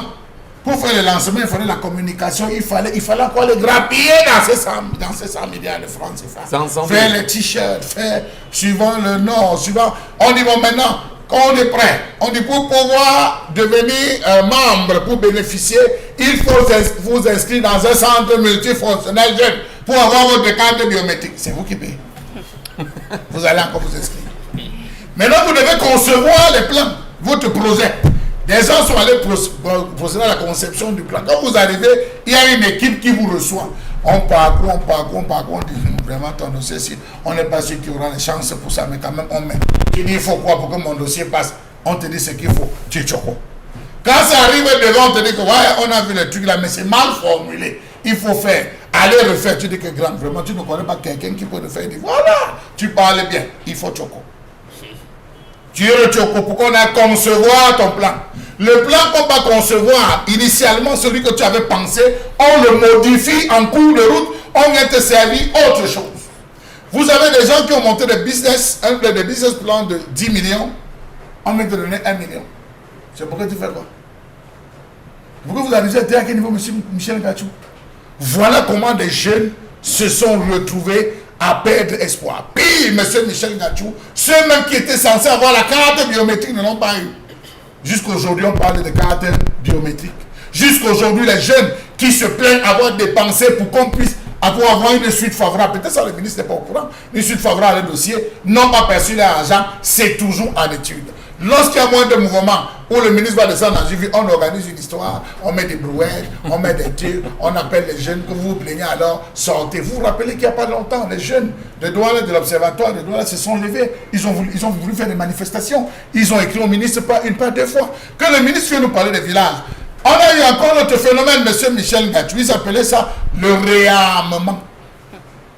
Ils ont des expressions, monsieur Michel Ngatou. Vous savez, pour se retrouver à manger, il faut avoir l'expression, il faut avoir... Ils ont appelé ça le réarmement. Il fallait réarmer les jeunes. On a fait le réarmement. Et ces jeunes me regardent maintenant à Douala 1, Douala 1er, Douala 5. Il y a eu des jeunes, plus de 500 jeunes, dont on a procédé au réarmement moral. 500 jeunes. Ils sont là, ils nous regardent, ils peuvent répondre. Ces jeunes aujourd'hui sont à l'abandon. Donc, M. Michel Ngatou, les 100 milliards, je veux bien comprendre comment le ministre les a dépensés parce que jusqu'aujourd'hui, les gens se plaignent. Vous avez les jeunes d'Atop, du village Atop, qui ont dit, pendant qu'on lisait, on rendait public la liste des enfants bénéficiaires, Les jeunes ont dit ils ne sont pas d'ici. Ils ne sont pas d'Atok, ils sortent d'ailleurs. Le type qui les a regarde encore, il dit c'est que ici à Atok, on dit ce n'est pas Atok. La population, c'est une population pygmée. Maka, M. Michel Gadjou. Vous nous sortez des noms qui sortent d'ailleurs et vous dites qu'ils sont les bénéficiaires. Étrangement, M. Michel Gadjou, beaucoup de jeunes qu'on a dit récipiendaires qui sortaient du lot étaient des gens qui avaient pris le car, qui avaient pris le bus la veille. Mais vous parlez de quelle transparence dans ce pays? Alors, est-ce qu'on ne peut pas dire fondamentalement, Charles? Non, ne dites pas est-ce qu'on ne peut pas dire. Oui, dites avec moi qu'on a volé l'argent, M. Michel Gadjou. Il y a l'argent qui a été détourné, l'argent des jeunes, mais est-ce que le chef de l'État... On ne peut pas, de toute façon, on n'est pas des juges en même temps. On demande ici justement que la Chambre des comptes de la Cour suprême se saisisse d'une affaire comme celle-là, au moins, pour faire valoir sa compétence auprès des Camerounais. Michel Gadjou, on a créé 66 villages pionniers. Oui. Le village pionnier doit là où? Là, c'est toute la question. Non, je veux savoir, est-ce que c'est un village... Est-ce que c'est une caravane? C'est un village qui fonctionne sous forme de caravane? Un audit peut nous aider justement, Charles Lamel. Alors, est-ce qu'on ne peut pas dire justement ce matin que si on n'a pas d'audit, on est encore là dans le mépris du peuple camerounais véritablement sur ces questions qui interpellent la jeunesse aujourd'hui. Et dire que le Cameroun n'est-il pas devenu un pays où il y a trop de scandales de vol en permanence? Monsieur Michel Gadjou, on avait posé la question à un ministre qui avait répondu, on lui avait dit qu'il y a beaucoup de chômeurs au Cameroun. Il a répondu qu'il n'y a pas de chômeurs au Cameroun parce qu'un jeune qui a une moto qui se débrouille, c'est un travail. Monsieur Michel Gadjou, on n'a pas de chômeurs au Cameroun. Les statistiques en 2016 parlaient de 75% en termes de chômage jeune. On est à 75%. En 2021, nous sommes à 80% de chômage jeune. Avec un tel plan, vous voulez dire qu'on accouche trop? Vous voulez dire qu'entre-temps, les jeunes se sont encore multipliés. Nous sommes à 80%. Ça veut dire que les productions de chaque année, ce que les lycées et collèges nous envoient, mais c'est des chômeurs. C'est des gars qui ils ont fini, ils ont eu leur BTS, ils ont eu ici, ils veulent se lancer sur le plan de travail, ils n'ont pas de possibilité pour le faire. Le président Amadou Ahidjo, lorsqu'il faisait ses tours, je finis par là, il faisait ses tours, il est arrivé dans le Noun. Des balades, hein, il faisait des balades surprises. Et il se rend compte, il voit 5-6 enfants qui sont en train de cultiver les tomates. Il s'arrête, il pose la question, mais qu'est-ce que vous faites là? Les jeunes sont étonnés, ils disent, on est en train de cultiver ici là pour pouvoir aider nos parents et vendre la tomate. C'est comme ça qu'ils demandent à ce qu'on enquête. On se rend compte que dans toute la zone, est-ce que les terres sont fertiles? Il déploie il met des fonds, il mettait des fonds pour aider les agriculteurs, priorité à l'agriculture. Voilà ce qu'on appelle des projets. Mais on met 102 milliards entre les mains de tout un ministre. Et qu'aujourd'hui, on n'est pas capable de se vanter d'avoir des jeunes qui font, avec les startups, on aurait pu, comment je peux dire, faire le plan bis de la Silicon Mountain de Boya. Donc on en parle tout le temps. Aujourd'hui, on rivalisait avec le Nigeria, on battait déjà le Nigeria en termes de réalisation de clips, de films et tout. Seulement un projet sur ces 102 milliards, on aurait cherché une zone à Bonabéry, on dit aux gars, on va se battre, on reconstruit, aller créer dans cette zone. On va poursuivre, c'est la même. On va poursuivre et on va ce matin, bien sûr, saluer le ministre de la Jeunesse qui nous regarde véritablement, saluer tout le ministère de la Jeunesse. Eh bien, on nous dira plus tard, mais Michel Gadjou ne vous reconnaît plus. Vous étiez à Yaoundé, vous ne parlez pas comme ça, arrêtez de taper sur le RDPC. Mais non, on dit que ce qui ne marche pas, et c'est une réalité, nous interpellons le ministre aujourd'hui, et surtout si la Chambre des comptes de la Cour suprême peut s'autosaisir d'un tel dossier, et permettre bien sûr aux Camerounais d'avoir une lecture globale sur la gestion de ces 102 milliards, ce sera intéressant. Et surtout que le peuple camerounais s'éveille, s'élève, ouvre les yeux sur ce qui est supposé être mis à sa disposition aujourd'hui. Allez, les messages d'Isabelle Carozubet. La femme ne doit jamais contribuer à sa dot. Si ce garçon rembourse, même il ne pourra pas reprendre sa place de chef. Si la femme continue à évoquer ce problème, il doit tout simplement l'abandonner ou prendre une autre femme dotée par lui-même cette fois-là. Donc une deuxième femme, ça va. Ça irait, c'est ça? Oui. Autre message. Tu dois avoir le plan B. Mais pas ce genre de plan B. Ce monsieur n'a rien fait avec cette femme. C'est elle qui aurait organisé son agression. Il paye de son bonheur et son argent, c'est triste. La fierté doit être partagée. Cette belle famille n'a pas aidé leur futur beau-fils dans ce moment délicat. Et malheureusement, la fille profite aujourd'hui de son soutien pour lui faire le chantage. Jean Calvin, depuis Yaoundé, qui envoie la réaction. Autre message. Bonjour la team. Qui ont mangé cette dot? C'est la famille de la dame qui a mangé à la place de cet homme. Je chasse cette femme. intérêt. Ouais, les femmes, je me demande parfois comment Dieu a créé certaines femmes entre nous. Maman, tu aurais dû dire à ce garçon que c'est un prêt. Et toi, l'homme, ce fut une grave erreur de ta part. Rembourse-lui son argent si ça peut t'aider à avoir la paix. Gladys qui envoie la réaction. Même s'il rembourse, il n'aura jamais Même la s'il rembourse, ça ne change rien. Vous confirmez ce La que prochaine moi, fois, moi, il- ça- tous les jours ici, que ne prenez jamais l'argent de la femme. Non. Ne prenez jamais, vous n'allez jamais avoir la paix. Vous n'êtes pas d'accord, Dominique? Non, vous? il y en a qui contribuent à la dot, mais elles n'utilisent pas ce genre de langage après. Non, moi je on crois connaît qu'on des femmes qui font ça. peut aider un homme à tout faire.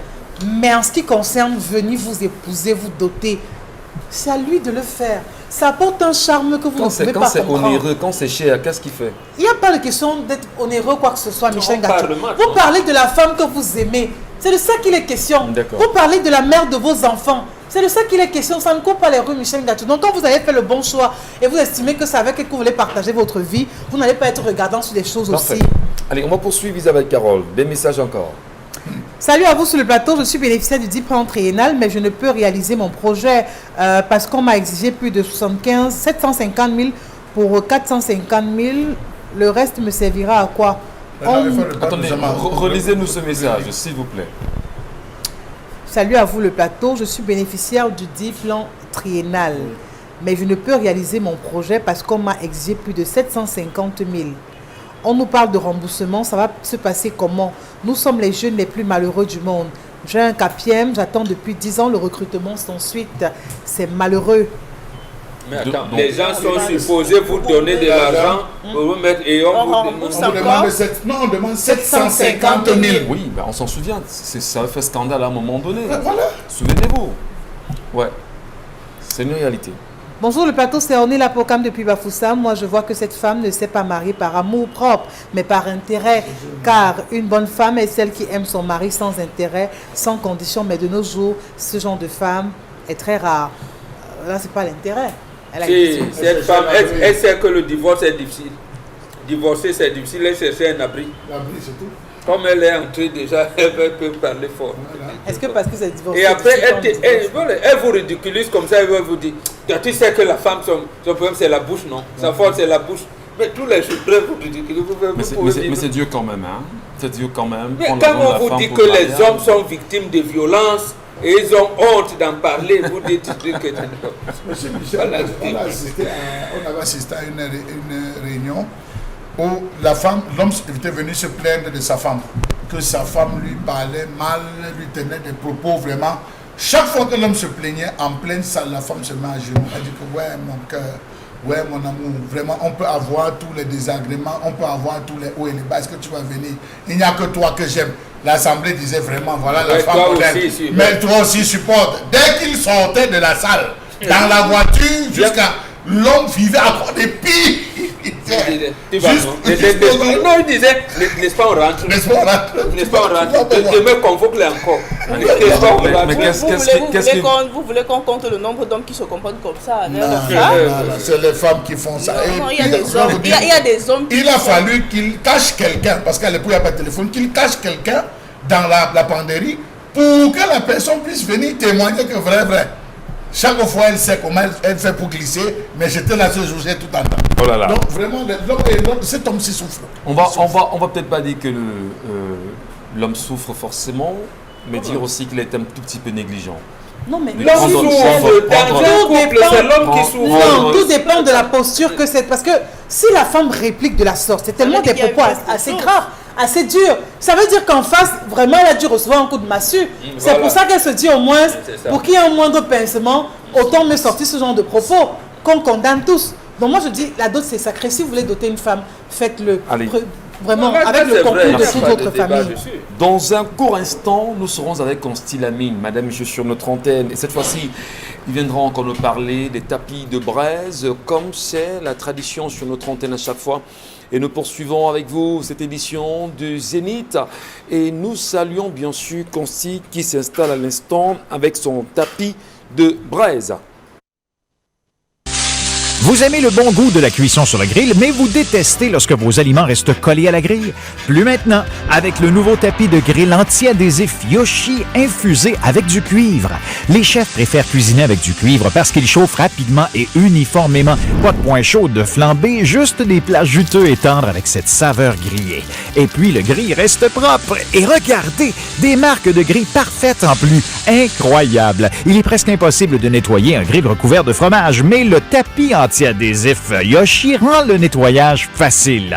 Griller du poisson feuilleté et tendre, facile à retourner. Des burgers juteux qui ne sont pas émiettés. Et regardez ceci, oignons grillés, poivrons, champignons, pommes de terre, rien ne passe entre les mailles avec le tapis. Il vous permet de griller vos aliments de façon uniforme et le grill reste propre. Ces grilles de camping sont dégoûtantes. Avec notre tapis anti-adhésif, les aliments ne touchent pas à la grille. Utilisez-le au four, au fond de vos plats. Ils resteront propres et les aliments ne colleront pas et glisseront comme par magie. Et il est lavable au lave-vaisselle.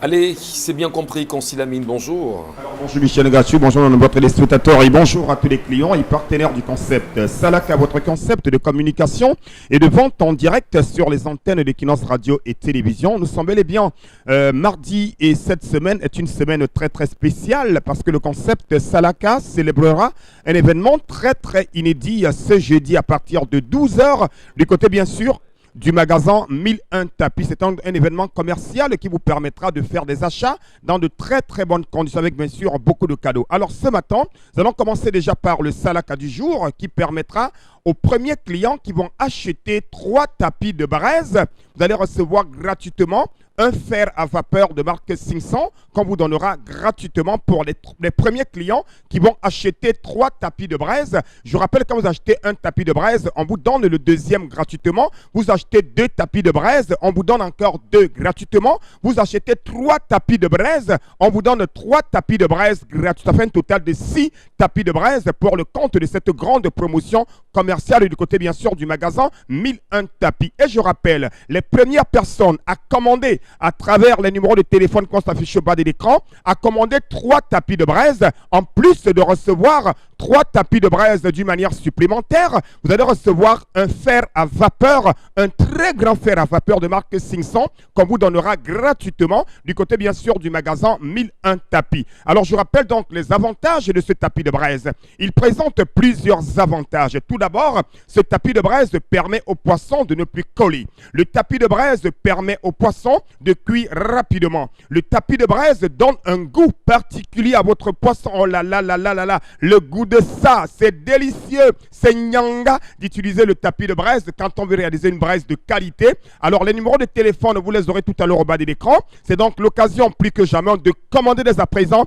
votre tapis de braise, encore appelé en anglais renfoncé tapis for brasa. Oui, ça s'appelle en anglais renfoncé tapis for brasa. Ça s'appelle en espagnol tapis Nyabumbasui. Ça, c'est l'espagnol Barconstilamine. Vous avez donc ce tapis de braise au prix de 10 000 francs du côté, bien sûr, du magasin 1001 tapis. Retenez-le. Un tapis de braise acheté, le second vous est offert gratuitement. C'est l'opération Buy One Take Two avec le concept Salaka du côté bien sûr du magasin 1001 tapis. Vous êtes restaurateur, vous êtes particulier, vous êtes braiseur. Alors venez au magasin 1001 tapis et commandez dès à présent ce tapis de braise qui est un tapis d'une qualité supérieure. Le tapis de braise vendu par le concept Salaka est une exclusivité. Le tapis de braise que nous vendons, vous le retrouverez uniquement au concept Salaka et nulle part ailleurs. Je rappelle, en ce moment, jusqu'à la fin de ce mois de juillet, vous achetez un tapis de braise, on vous donne le second gratuitement. Et plus vous achetez, plus vous recevez des tapis de braise gratuitement. Le point de vente, c'est le magasin 1001 tapis situé en plein cœur de Douala, au quartier Aqua, en face du Palais d'Ika. Ceux qui sont hors de la ville de Douala et qui ont besoin d'un tapis de braise, vous appellerez au numéro de téléphone à l'écran. Et n'oubliez pas, vous achetez 3 tapis de braise. Je vous donne gratuitement un fer à vapeur de marque 500 pour dire tout simplement Motote Ayendo magasin 1001 tapis. Finement Consti, on va poursuivre l'émission avec vous, madame, messieurs. Dit en même temps que la toile bouge, la question je la posais il y a un petit moment, qui est cette dame qui a choisi de se donner la mort à Bruxelles? Malheureusement, oui, on va dire que le dieu ou les dieux de ses ancêtres étaient à ses côtés. La mort n'est sûrement pas arrivée. Vous avez au moins vu ces images-là, Dominique Pengou? Oui. On peut choisir se donner la mort comme ça. Vous avez lu les articles quand même sur cette dame, cette Camerounaise à Bruxelles? Vous savez que se donner la mort, c'est chose commune maintenant ici. D'ailleurs, quand il y a des choses qui nous dépassent, encore qui dépassent le support de notre morale, on a envie de finir. Pourquoi? On a envie de s'arrêter justement parce qu'on ne sait pas. Est-ce qu'on doit sauter la vie comme ça? C'est pas quelque chose qui émane de notre volonté. C'est que sur le coup, c'est la solution ultime qu'on doit faire. C'est que sur le coup, c'est la solution ultime. On va le dire de manière publique que ce sont les lâches qui le font. Mais quand on n'a pas encore subi la pression d'un problème ou encore la pression de certaines situations, est-ce que c'est toi? Est-ce que tu connais l'origine de ta vie pour mettre fin à ta vie? Michel Gatou, nous ne sommes que des humains. Parfois, il y a des moments de faiblesse, ça on peut le dire. On peut nous donner la mort. Maintenant, ça dépend de chacun et ça dépend de comment tu gères ton moral. Quel genre de colère peut te pousser à vouloir te donner la mort? Non, il y en a. Il y en a. Il y en a. On a des histoires comme ça. Chez les Bantous, il y a des corps qui ne dorment pas dans la maison et dont les noms sont oubliés dans l'histoire. Je dis les noms sont oubliés dans l'histoire. Les gens qui meurent par pendaison, les gens qui se suicident, on avait les suicidés, M. Michel Gatou, les voleurs, les tueurs, les incestueux. Ouais. C'est des choses qui sont claires. Ne vous éloignez pas de ça. Parlez. Le problème aujourd'hui, M. Michel Gatou, c'est que les gens ne parlent pas. Non, c'est que les gens ne communiquent pas. Plus personne vous avez des gens dans des familles parce qu'ils savent qu'il a un peu, parce qu'il sait. Ils développent un film. D'autres disent que parce que je n'ai plus moi besoin d'aller rencontrer, parce que quand j'allais parler, il y a des gens qui sont là pour écouter. Nous, Monsieur Michel, vous pouvez compter le nombre de fois où nous-mêmes parfois on se retrouve après une émission, il y a au moins 30-40 personnes qui veulent se soulager, ils veulent vous raconter leur histoire. La première guérison, c'est d'abord de parler. C'est la bouche qui parle, ne meurt pas. Très bien. Hein, bon, c'est bien dit? Absolument, absolument. Il n'y a rien à redire. Moi, c'est la lâcheté qui le fait. Cette Camerounaise qui est à Bruxelles, là, est-ce qu'elle vous comprendra qu'elle a été lâche à vouloir se donner la mort? Oui, si elle écoute, je pense qu'elle s'est remise. Bon, elle se remet un peu de ses blessures, mais elle est lâche, qu'elle le sache. Les gens viennent vers vous parce qu'ils savent que vous avez eu l'habitude de prêter votre oreille. Vous savez qu'aujourd'hui, il y a de moins en moins de personnes qui écoutent. Vous allez vers quelqu'un poser un problème, la personne va s'écrire au problème. Il y a toujours quelqu'un pour vous écouter. Ce genre d'attitude est en train de disparaître chez les humains. On n'a plus eu l'habitude d'écouter les gens. Non, pas du tout. Je vous le dis parce qu'il y a des personnes qui ont à leur droit des gens qui ne les écoutent pas. Oui, mais si on ne vous écoute pas, posez-vous des bonnes questions. Qu'avez-vous fait pour qu'on ne vous écoute pas? Si vous-même vous êtes quelqu'un, si vous n'êtes pas réceptif, vous n'êtes pas ouvert, vous n'êtes pas de nature à écouter les autres, comment voulez-vous justement qu'on puisse vous écouter par la suite? Mais qu'est-ce qui peut justifier qu'une femme veut se donner la mort? C'est quoi? Dépression? C'est quoi? Problème de cœur? C'est quoi, Isabelle Carole? Même si on ne vous écoute pas, écoutez-vous d'abord. Écoutez-vous d'abord. Vous êtes prioritaire dans votre vie. Et à partir du moment où chacun a compris qu'il est prioritaire dans sa propre vie, je ne vois pas pourquoi il prendra celui de mettre fin à ses jours. Le bonheur, on le conçoit d'abord tout seul. Prenez d'abord plaisir à être vous-même, à être ce que vous êtes. Prenez plaisir à être heureux seul, à vous assumer, à accepter vos qualités, vos défauts et tout ce qui va avec, à accepter les difficultés, avant maintenant de compenser avec tous ceux qui sont autour de vous. Si pour un peu, pour un rien, vous pensez à vous suicider, pensez à ces personnes qui ont tellement de problèmes, qui traversent tellement de difficultés, qui sont même dans l'incapacité d'être sur leurs deux jambes. Parce que vous, au moins, vous avez cette grâce. Il y en a qui seraient prêts à tout donner pour avoir au moins la santé que vous avez, que vous bafouez, et que vous vous dites non, parce que j'ai des problèmes financiers, ma maison a brûlé. Qu'est-ce qu'on en sait de demain? On n'en sait rien. Très bien, merci. Allez, Charles Amel, 30 secondes. 30 secondes. Hein, il y a un conseil qu'on donne à tous les jeunes enfants qui vont en mariage, tous les jeunes garçons qui atteignent l'âge, disons, l'adulte. On leur dit, ne prenez rien de cette vie pour mettre sur votre corps. Ne mettez pas les organes. Non, c'est vous. Ça, c'est votre expression. C'était raté. Ne prenez rien. Je dis bien rien de cette terre pour mettre sur votre épaule.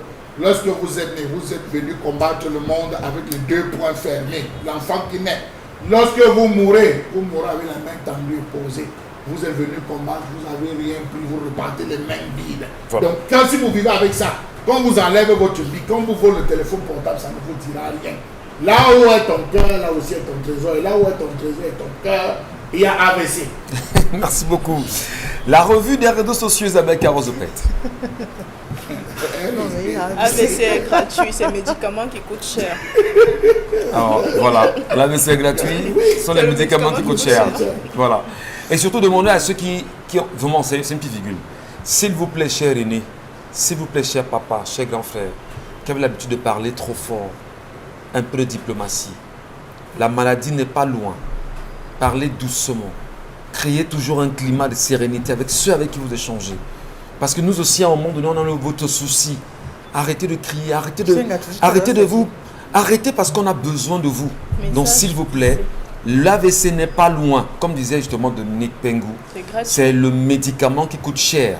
Et encore au Cameroun, attention avec les hôpitaux qu'on a, s'il vous plaît. Merci. La revue des réseaux sociaux. La revue des réseaux sociaux, on parle de ces images qui ont fait le tour de la toile. Je vais y aller.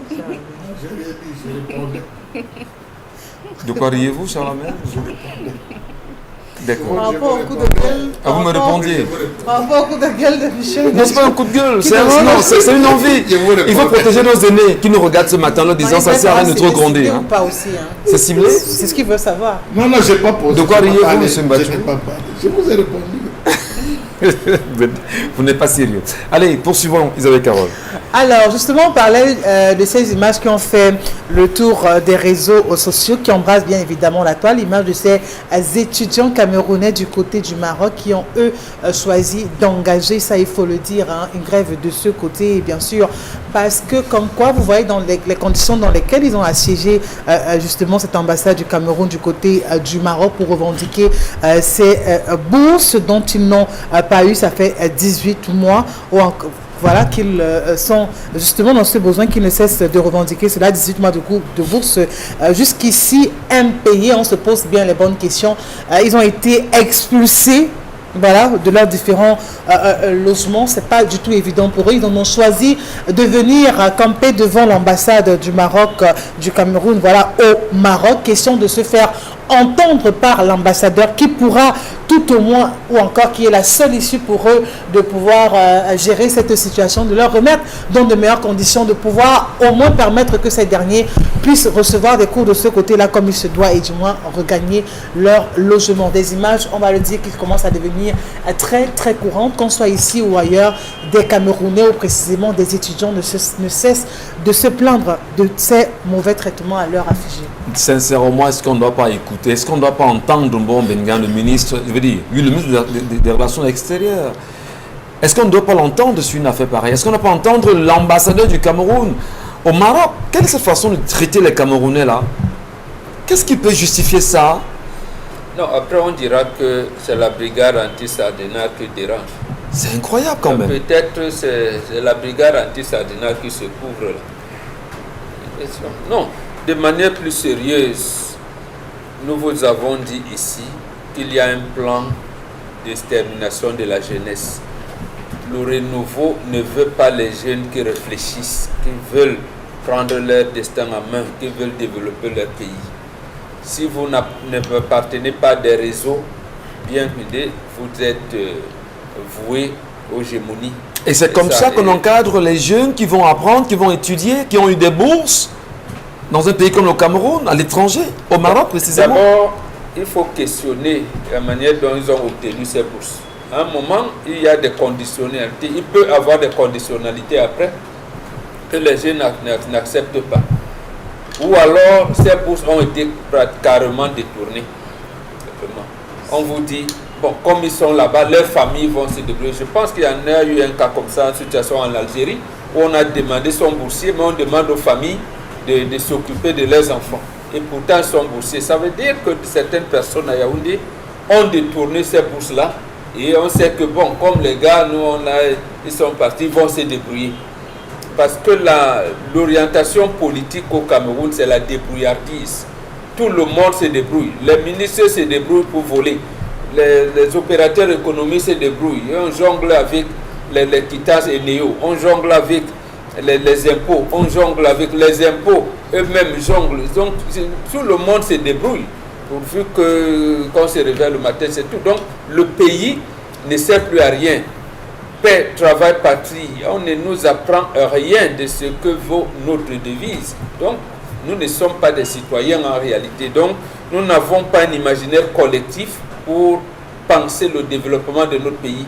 Mais nous avons un imaginaire individuel pour dire que chacun doit tirer son épingle du jeu, malgré les moyens qu'il utilise.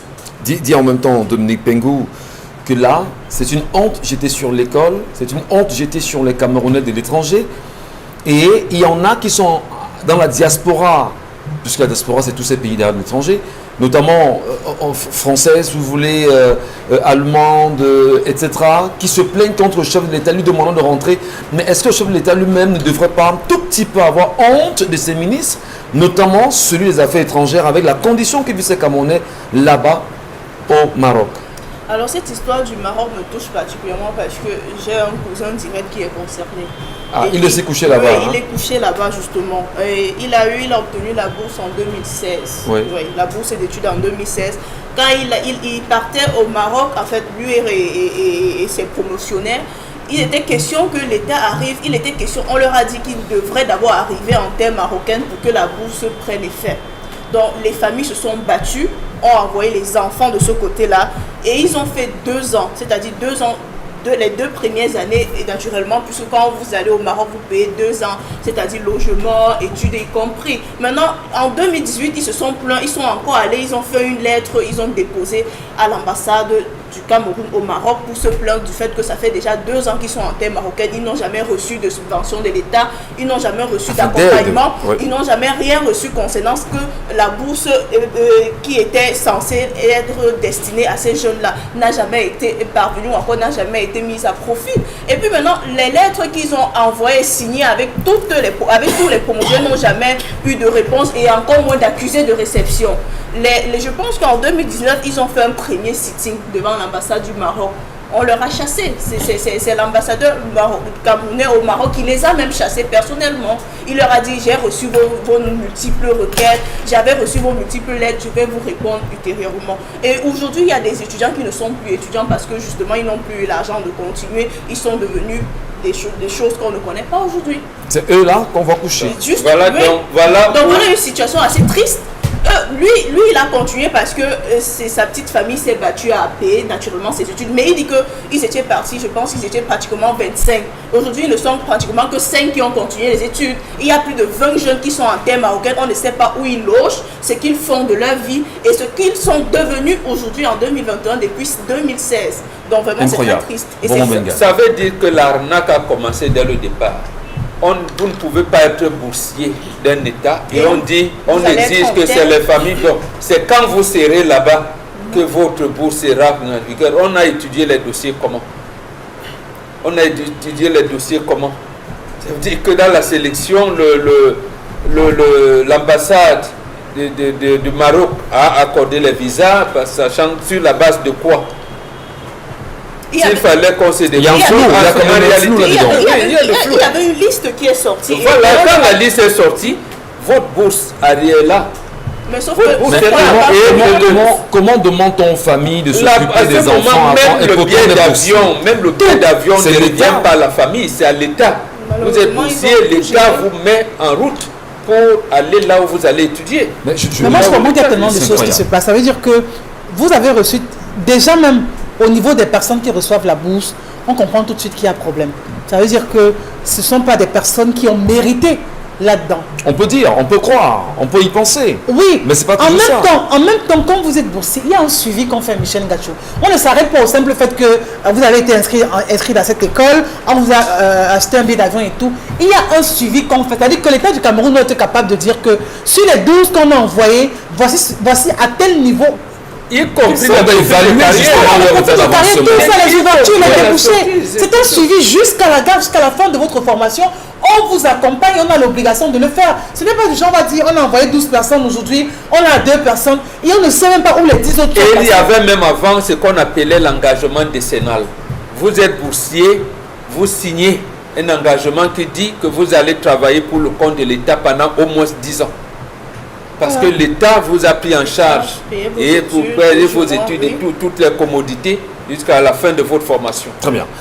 Là, Charles Amembatou, c'est une preuve par 1 milliard que l'État a tout fait pour tuer l'école, et j'aime à le dire, sous le renouveau. Alors, Monsieur Michel Ngatou, vous avez des problèmes avec votre enfant.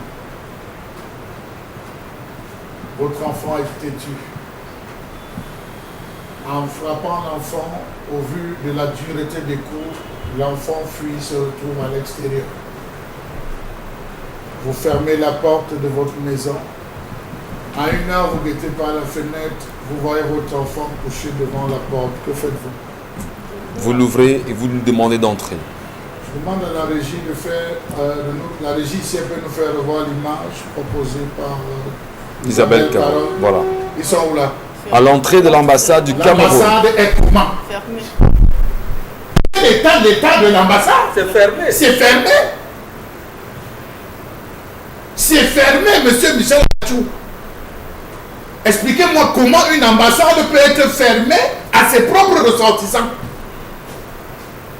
On est dans quel pays? On est où ça? On est où ça? Voilà l'ambassade, votre ambassade qui est fermée. Dans tous les États où il y a des boursiers, où il y a des étrangers, où il y a une ambassade, une représentation consulaire, il y a ce qu'on appelle les associations des Camerounais, les associations des étudiants, avec à la tête chaque président.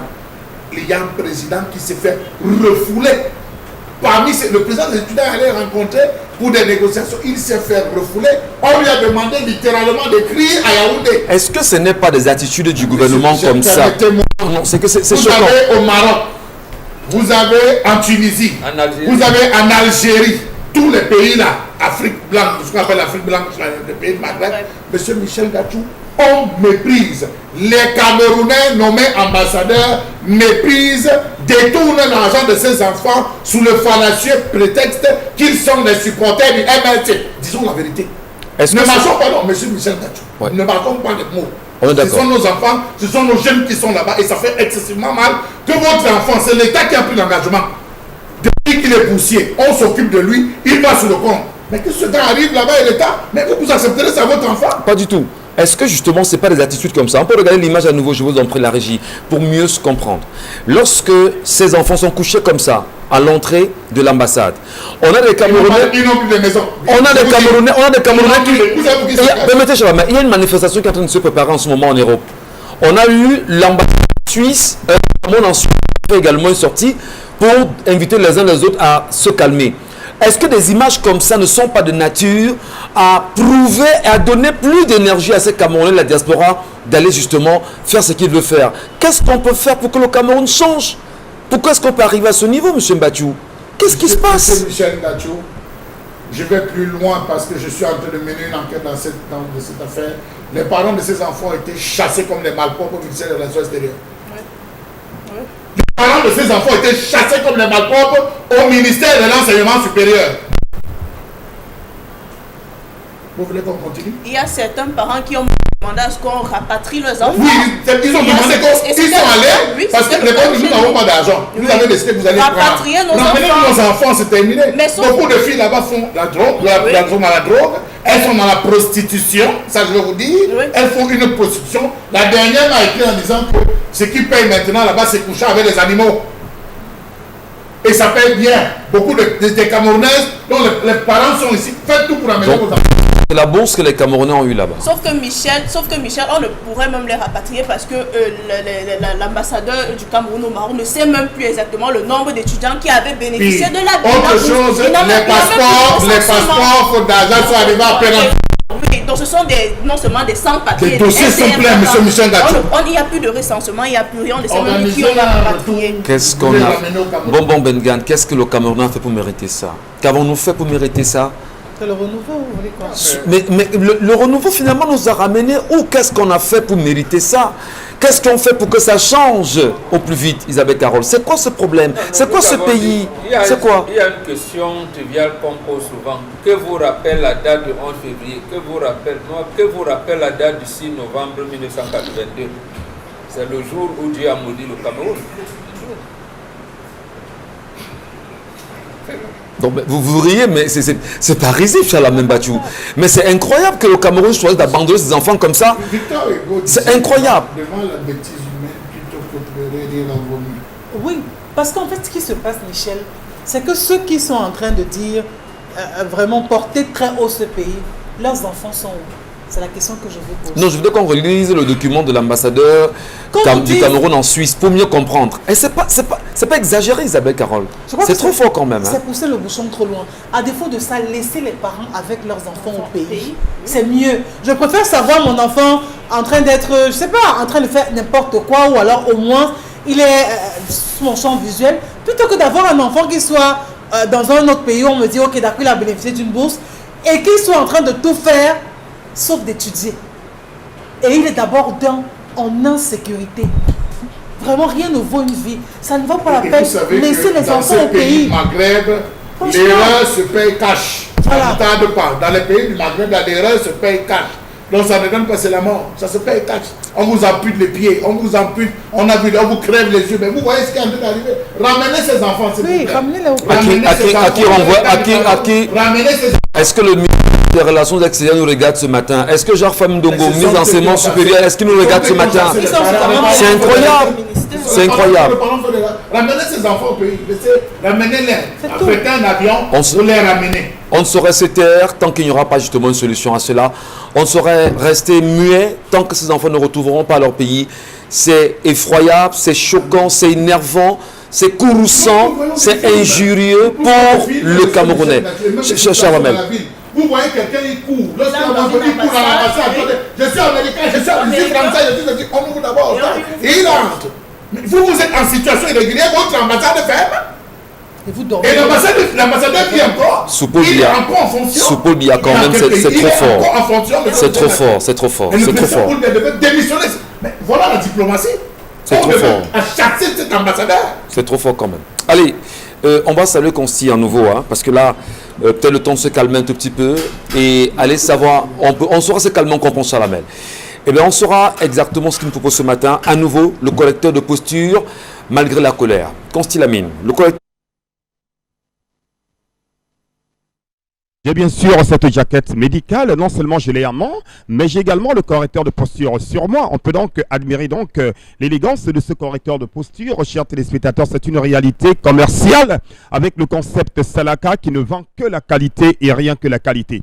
Alors, chers téléspectateurs, vous avez des problèmes de dos, vous avez des problèmes au niveau du cou, au niveau bien sûr des épaules, il est important de venir au magasin Milan Tapis et de commander cette jaquette médicale, le correcteur de posture, encore appelé en anglais renfoncé correcteur de posta, pour dire tout simplement, il y a bat for your dos. Il y a bat for your neck. Il y a bat for your épaule. Just come for magasin Milan Tapis and take your correcteur de posta. Le correcteur de posture est une jaquette médicale qui est utilisée depuis plusieurs années aux États-Unis, en Europe et en Asie. Ça fait pratiquement 3 ans que le concept Salaka commercialise en Afrique et au Cameroun cette jaquette médicale. Et grâce à ce correcteur de posture, plusieurs personnes ont retrouvé le sourire aujourd'hui. Donc pour ceux qui ont des douleurs au niveau du dos, des douleurs au niveau des épaules, des douleurs au niveau du cou, la solution est de venir au magasin Milan Tapis et de prendre son correcteur de posture disponible en 2 couleurs, la couleur noire et la couleur blanche, disponible en plusieurs tailles, la taille L, S, XL, XL et la taille standard. Ce correcteur de posture présente plusieurs avantages, que ce soit pour les enfants, les adolescents, les personnes du 3e âge, chacun peut porter le correcteur de posture. Il est sans effet secondaire sur votre peau. Ce correcteur de posture est une véritable jaquette médicale. Je tiens déjà à remercier tous les médecins, tous les kinésithérapeutes qui conseillent de plus en plus le correcteur de posture et qui recommandent ce correcteur de posture à leurs patients. Alors merci de choisir le concept Salaka. Alors, puisque nous parlons du Salaka et puisque nous sommes en train de célébrer le mois de juillet, ce mois de juillet, qui est un mois très très capital pour le concept Salaka. Raison pour laquelle jusqu'à la fin du mois de juillet, ah là là là là, chers téléspectateurs, le prix est de 10 000 francs, mais jusqu'à la fin du mois de juillet, les correcteurs de posture entrent également dans la danse, c'est-à-dire de l'opération Buy One Take Two. Vous achetez un correcteur de posture, on vous donne le second correcteur de posture gratuitement, chers téléspectateurs. Mais oui, c'est vrai, c'est une réalité comme c'est le concept Salaka. Un correcteur de posture acheté au prix de 10 000 francs. Le second correcteur de posture vous est offert gratuitement. C'est donc l'occasion plus que jamais de le faire, d'offrir un correcteur de posture à papa, un correcteur de posture à madame ou alors ou alors à l'enfant.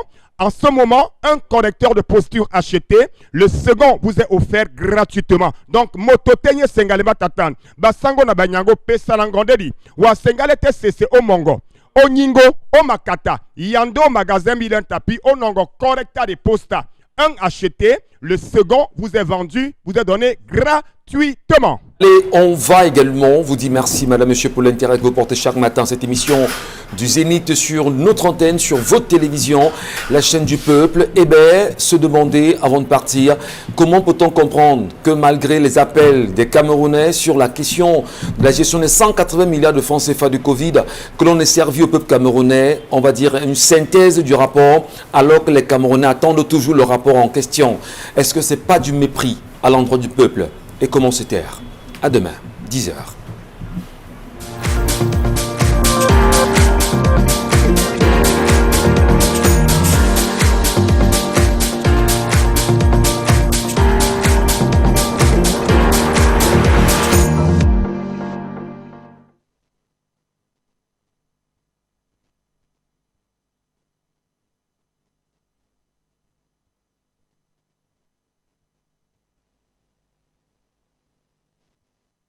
Qui se disperse.